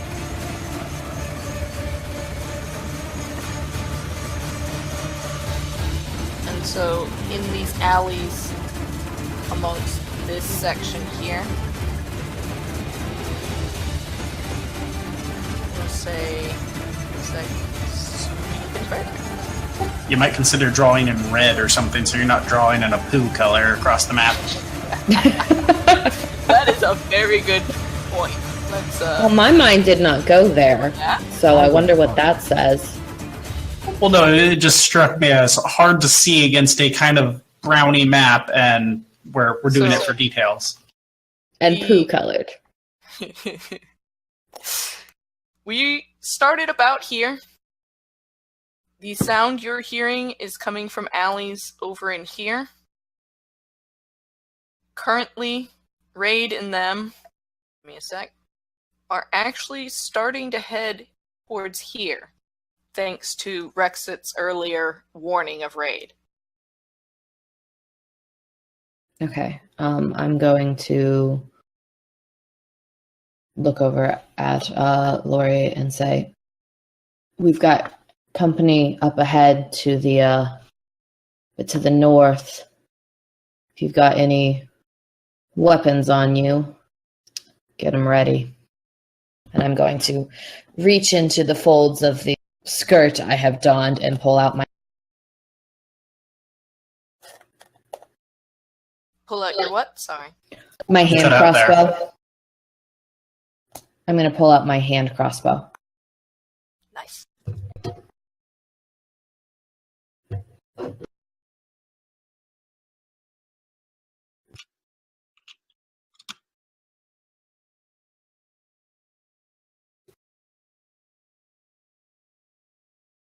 And assuming Rexit saw his companions leave the building, he's trailing them.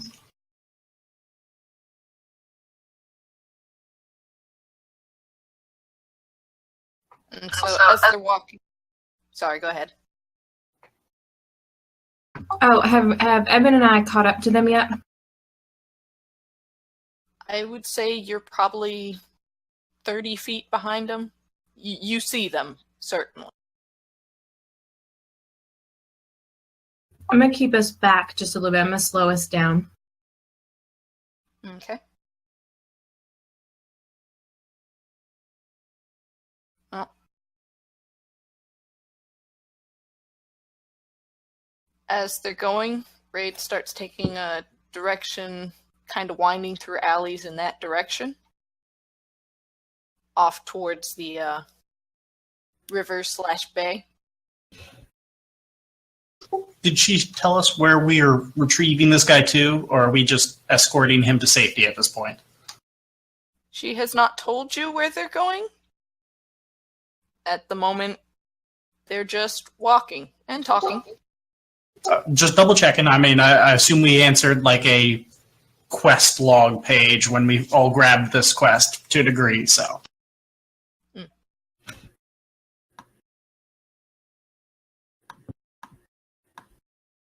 As they start getting closer to the water,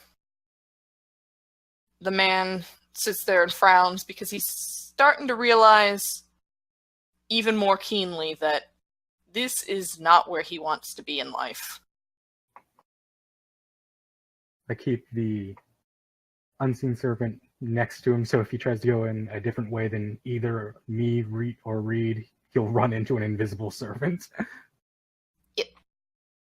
I think you can run through an invisible servant. They can pick something up. I don't think you can just move right through them, can you?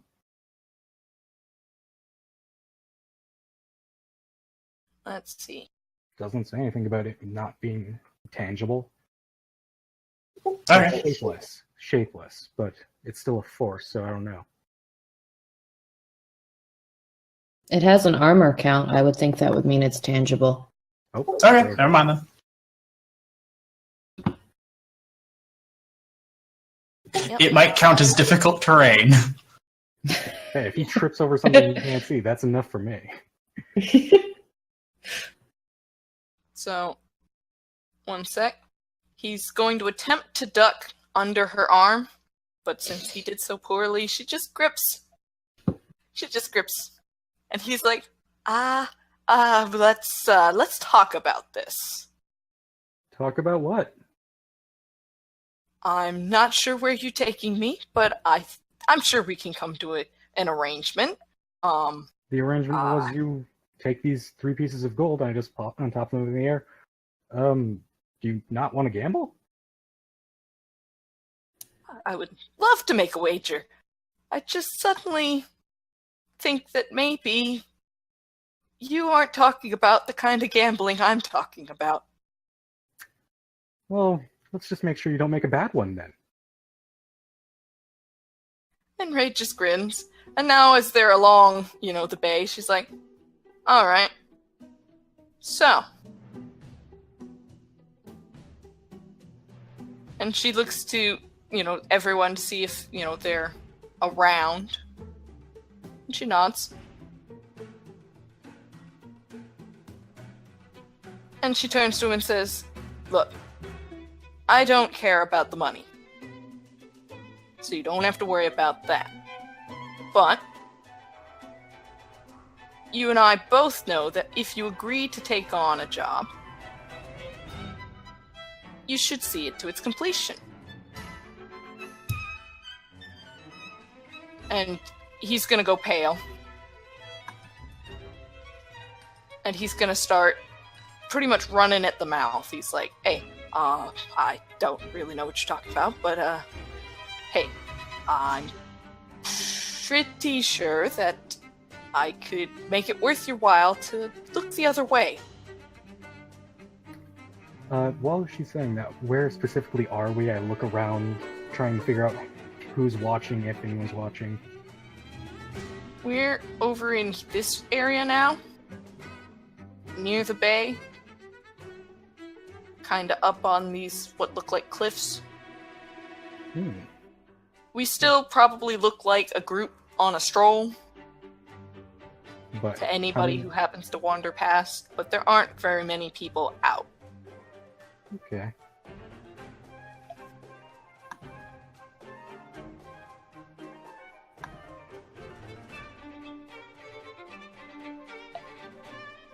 What is And he she's saying? gonna... What is he saying while he's babbling? Mostly he's trying to barter for his freedom. Offering, hey, I could show you where I've hidden a few things away for a rainy day. I could hook you up with a friend of mine. He knows how to make really good armor. Things like that. If he was distracted with her, I'd like to bend down slightly and try to tie his shoelaces together if he has any. You know what? Just for the mental image of that, I'm going to say he does have shoelaces. And, make a... what? Would that be a dexterity? Sleight of hand? What would that be? I'd probably say sleight of hand. Okay. Yeah. Make the check. I don't care if he sees me, I just need to make it look like I'm just tying his shoes.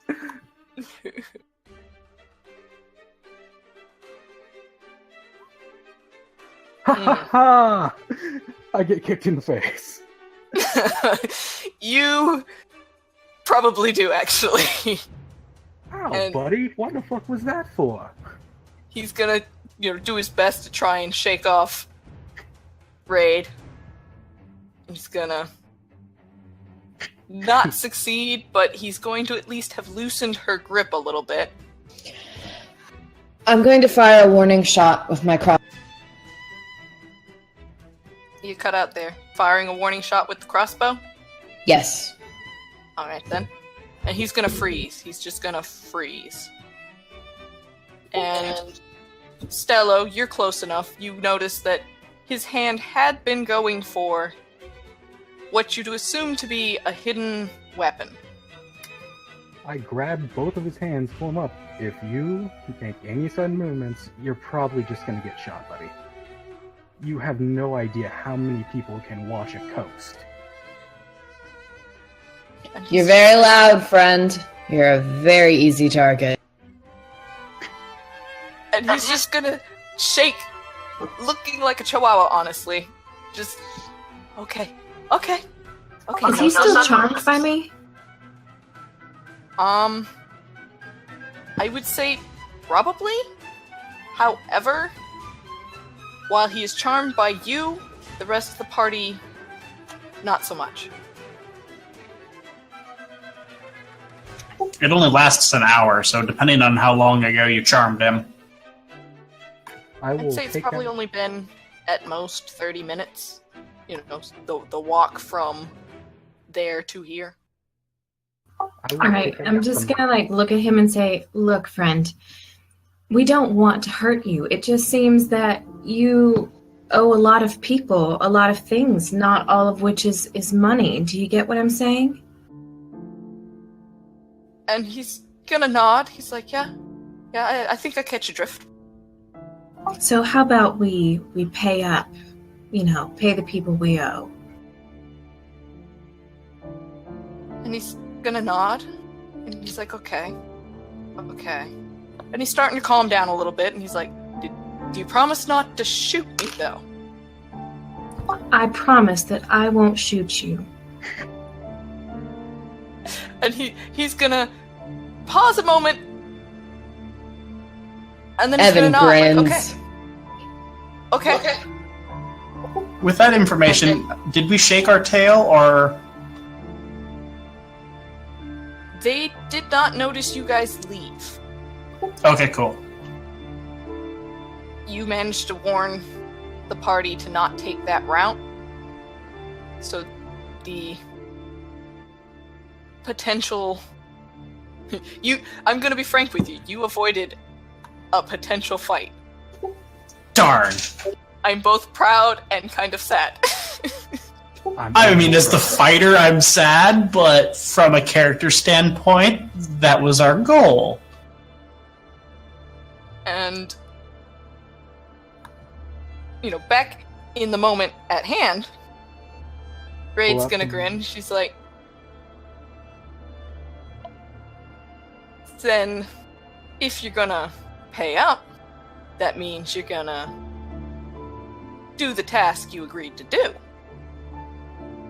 And he's sitting there and he's like, again, gonna try I'm not sure what you're talking about. I will try to tie his hands together with the rope I just bring out.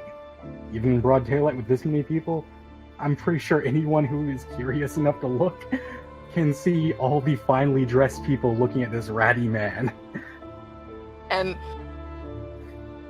even if they were looking your way, they're probably not going to notice too much. I mean, it's late. It's pretty late at night. I tie his hands. He's going to attempt to shake that off.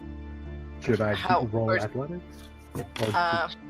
I'd say... I'll leave it up to you, dexterity or athletics. I'll go dexterity. Do I do it with advantage because he's being grappled, or no? Yes. And I would also factor in your unseen servant. Nice.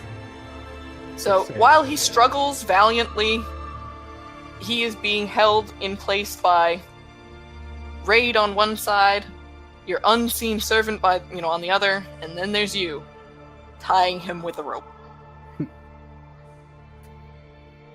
After doing so, I will check all of his pockets. Leave the button in there, but I will check all other pockets that I can find. Nice. You find a dagger. Mine. You find a couple of pouches of various, what appear to be dust.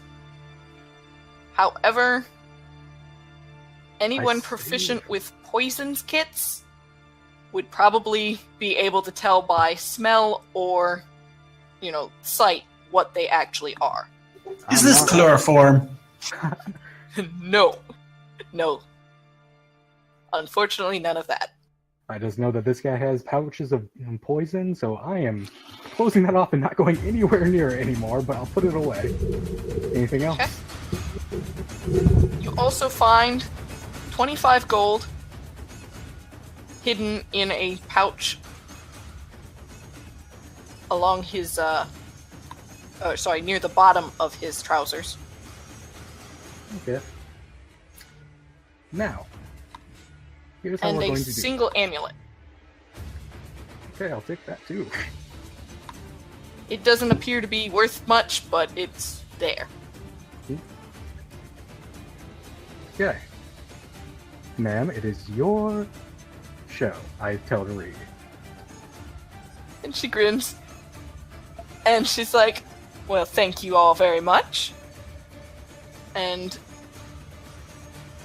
she fishes out of her pocket, well, not her pocket specifically, but, out of some of the pouches along her gear, hands out 50 gold each. Please. Sorry, not 50 gold each. 10 gold each. Aww. I'm sadder. I got Sorry. real excited. Sorry, I was looking at the wrong section. She gives you 10 gold each, and then says, if you swing back by that bar we met in tomorrow evening, I'll come back and give you a real nice tip for As she doing said- that so well. As she says that, I give her 5 gold back from what I just took from this guy. Thanks for being a good customer. And I walk she back smiles, towards the and rest she's of like, everyone. You don't need to give me the gold, but okay. It's nice meeting you. Our Ebonclad job was to help her, correct? Yes. So we don't need to be getting the money from him for all of the other people he owes money for. Nope. Okay, I want to shoot another arrow at him. Again, intended to miss, but Okay. I made no promises. This is where you roll nat 1 and you crit the guy. Yeah, Oh, yeah. that would be perfect. You know what? Just for that, roll for it. Uh-huh. Do you want me to roll dexterity since I'm trying not to hit him, or Sure. dexterity? We're not aiming to shoot him, so we don't No, have to. we're aiming to miss him. Yeah. I'd say you cut it pretty close. And Raid's gonna look to you like, really? I made no promises. That was all her. This is where you deception say, sorry, misfire. And she just shakes her head and she's like, I think you all might be interesting to work with again later. See you around. She's taking this man along back towards the direction of the Gravediggers League. So, Lori, how did you distract the guard so quickly? I guess you'll just never know. Okay. Either way, I split the 20 gold that I found and give the rest if she gave that to me or if she gave that to everyone else. I just give the rest. The breast of the dress I'm still wearing. Thanks, Evan. Thanks for just sharing all my secrets. You're a pleasure always. I mean, it's no secret. I used mine too. And they worked surprisingly well. What did you do this entire time, Rexit? I found treasure. Oh, shit. Although, you gotta realize the definition for treasure for you versus goblin is probably very broad. Yeah. Let's talk about it. Let's go to a different place than this. I just look around at the coast where we could probably fall off and die. I'm gonna just like look around at my companions and say, well, until tomorrow, and kind of slink away back to the library. Rexit will look up at Stella and be like, that bar had good chicken.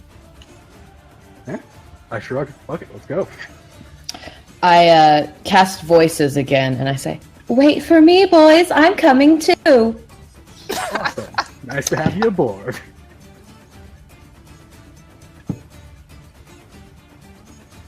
And I go with them to the bar.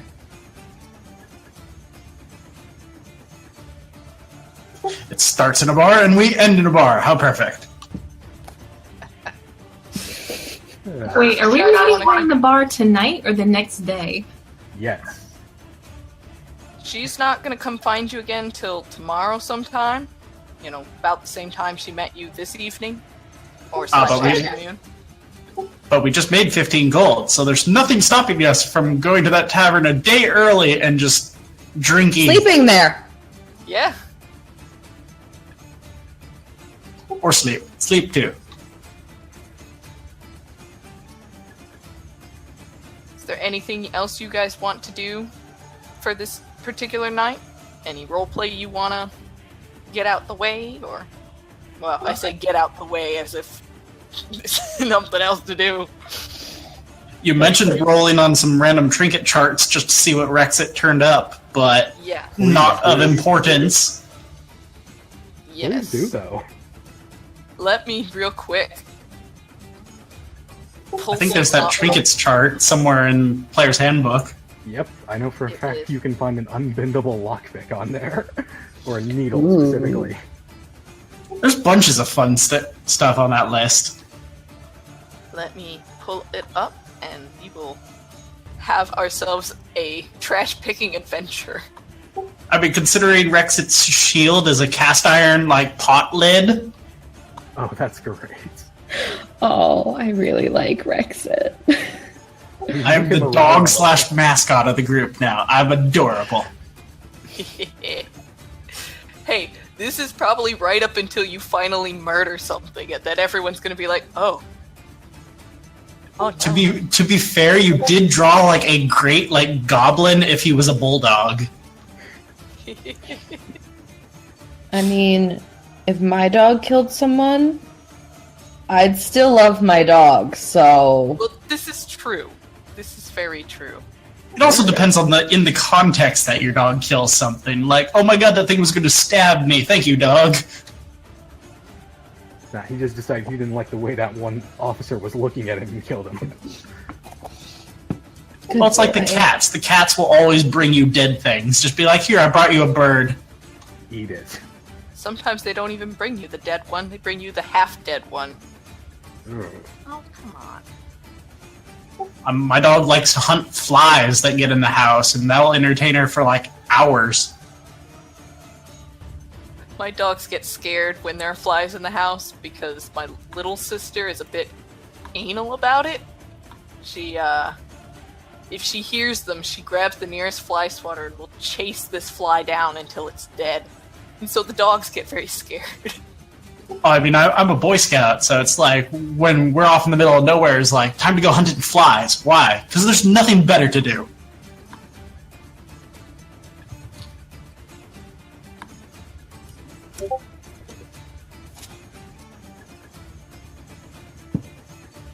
There's that list. By the way, Forta, how much do the bags, the pouches of poison that we've been told that this guy has poison on him at the start of this, how much does that weigh? He wouldn't have had more than a couple of ounces of each. So all in all, maybe half a pound. Okay. Because I'm a weak boy. You know, no worries. He wasn't carrying in bulk. He was just enough to get him out of a rough spot. He didn't go to the Ebonclad Costco and just be like, I need 5 pounds of poison. Nope. No fantasy Costco here. Oh, I want to sing that so bad, but copyright. Now the only solution is we have to make our own Costco. Our own fantasy Costco. Alright, Bigfoot. I will let you roll 3 times for trinkets. 3D100 then? Yes. Alright, here we go. Get the unbreakable needle. Get the unbreakable needle. Wait, wouldn't it be just a regular D100 3 times, not 3D100? It shows all of them. Oh, it does. It does. I didn't know Roll20 did Right. that. So, I mean, if you do the double brackets, it will bunch it all together. incidentally, the way that this pulled it up on my screen, all 3 of these are in the general vicinity of each other on Well, this chart. the wiki one has like 3 lists of D100 things. It does. It has a whole bunch of stuff. Oh. Oh. Shoot. So do you want So- do you want gothic trinkets or do you want just regular old trinkets? I'll leave it to your discretion. Surprise me. We will go with We'll Oh, go wait, with here- 2 regular and 1 gothic. I was gonna say that there's like 9 charts. We'll roll a D9 and see what it says. That is an option.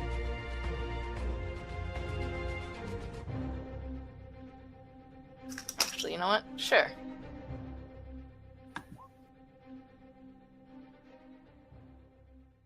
Five, 4, and 9. Dang it. No, it navigated away.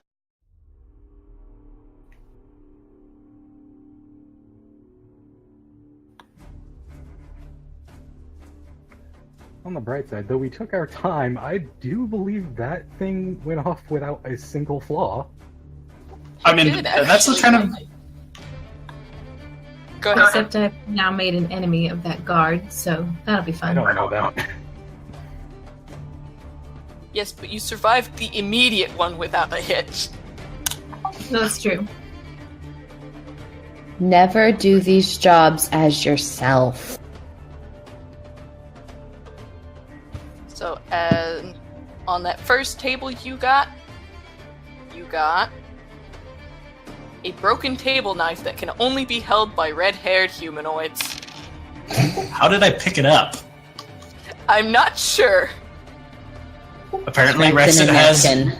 You got creative. I think you've tied it on a string. There we go. On that second chart, you got the left glove of a well-known murderer. Ooh. You will periodically find yourself wearing it. I wear it while I do murdering. Beautiful.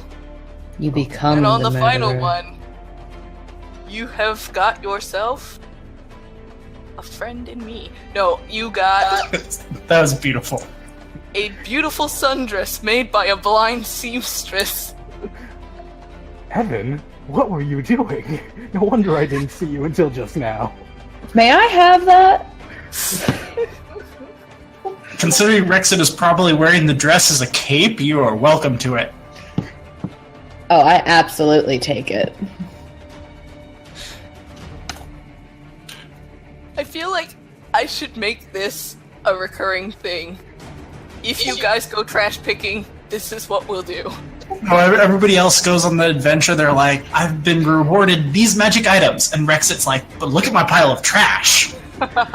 More Hey, interesting. you never know. Some of this stuff might turn out to be magical. Hold on to it. Could it be interesting later? I think it's Is anybody in the already- party a redhead? Nope. No. Not really. Alright, Hey, then he it keeps doesn't say you need to be natural redhead. Well, it's a smidgen red, but it's mostly brown. So no. He'll wear his cursed broken knife as a necklace then. I can make hair red for a very short period of time if it's not on you. I have a disguise kit. I can dye my hair. I just kind of back away from that. We just have this unknown magic, like, cursed knife. Like, we don't know what to do with it. Beautiful. I wonder if it can be held in someone's gut. Oh. Here, hold this for me. Hey, I'm willing to bet you could sling it around if you have it tied. use it as a makeshift flail. A very makeshift flail. I mean, if anything, people will always think he's armed, and then when he pulls it out of his shirt, it's just a broken, hilt.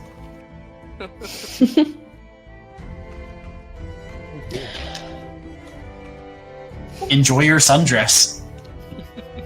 I am going Lovely to. on you. I'm going to All right, enjoy then. this. Are you all going to do anything else this particular night?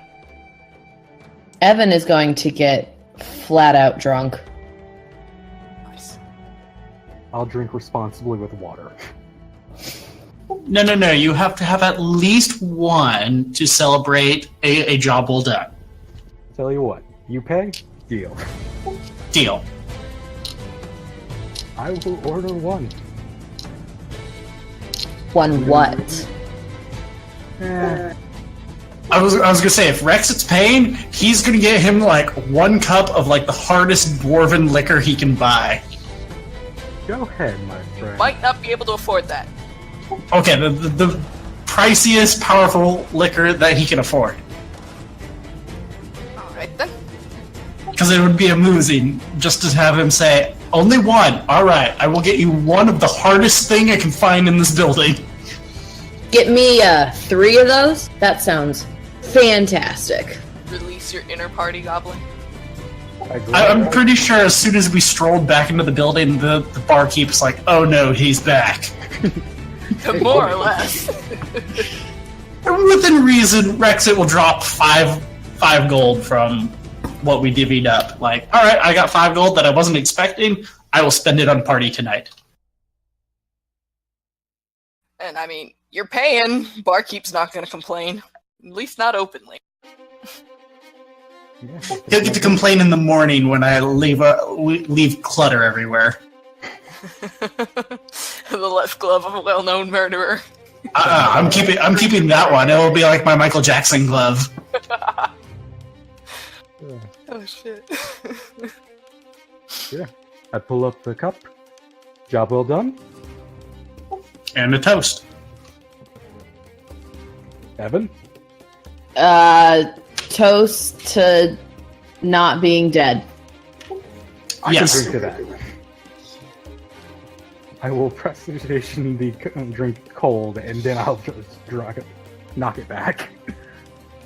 I will also knock mine back, and then I will knock back the second one that I ordered.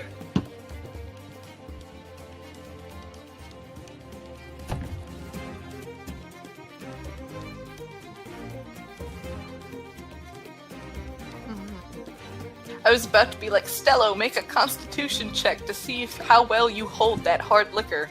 That one. But Yes! it burns the whole way down. The whole way. I made it cold, but it still burns. I slap him on the back. You got this. You'll learn. Should I make another one to not puke? You can make another one to not spit it back up. Or sorry, back out. Oh god. There you go. Again, opposite rolls today. You had the rolls when you needed them during the skill challenge. Yes. And some of you did pretty well by the home rules of working out experience. Like, some of you Yeah, are on Lori your got skill 20s. proficiency. Oh, That begs the question: Did I get a skill proficiency from that one I did in the alley? Hang on, let me check the ruling as far as how many before you have the skill proficiency. Oh, I know he needs a bunch, but I just wanted to know if that one counted towards his total. I would I thought say it so. was. Is it 10 to proficiency and 20 to expertise, or is it 20 to proficiency and 30 to expertise? 10 I don't remember. I mean, 10 to 20, sorry. Okay. And if you roll a nat 1 on that skill check of that specific type, you reset the marker until you're Yep. 10 or 20. So Okay, that makes sense. It's good, at least. Woo, the goblin is insightful. Yeah, you are slightly more insightful than the rest of us. Considering I spent the afternoon in a trash pile, that's impressive. Yeah. You can learn a lot of things about people from their trash. That is true. Apparently where the murderer leaves stuff. Or at least someone who's very likes cosplaying as murderers. If nothing else, we know the well-known murderer is a redhead, because here's his knife. Oh, God. Hey, they might have just happened to drop it in the same place. Or they murdered a redhead. Oh, no. Also true.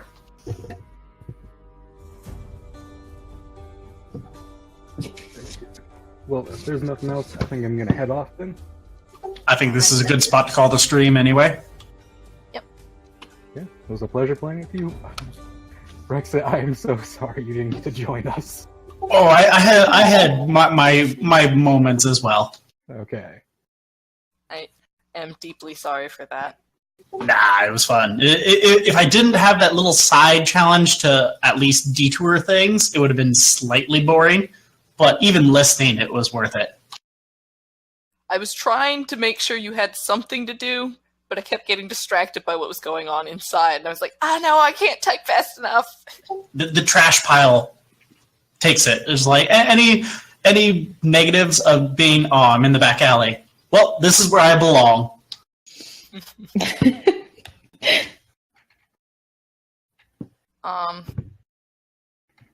If this were canon, I would have been like, hey, once she comes and gets back to you, you would then have been allowed to roll for an actual treasure, because the guy was a smuggler.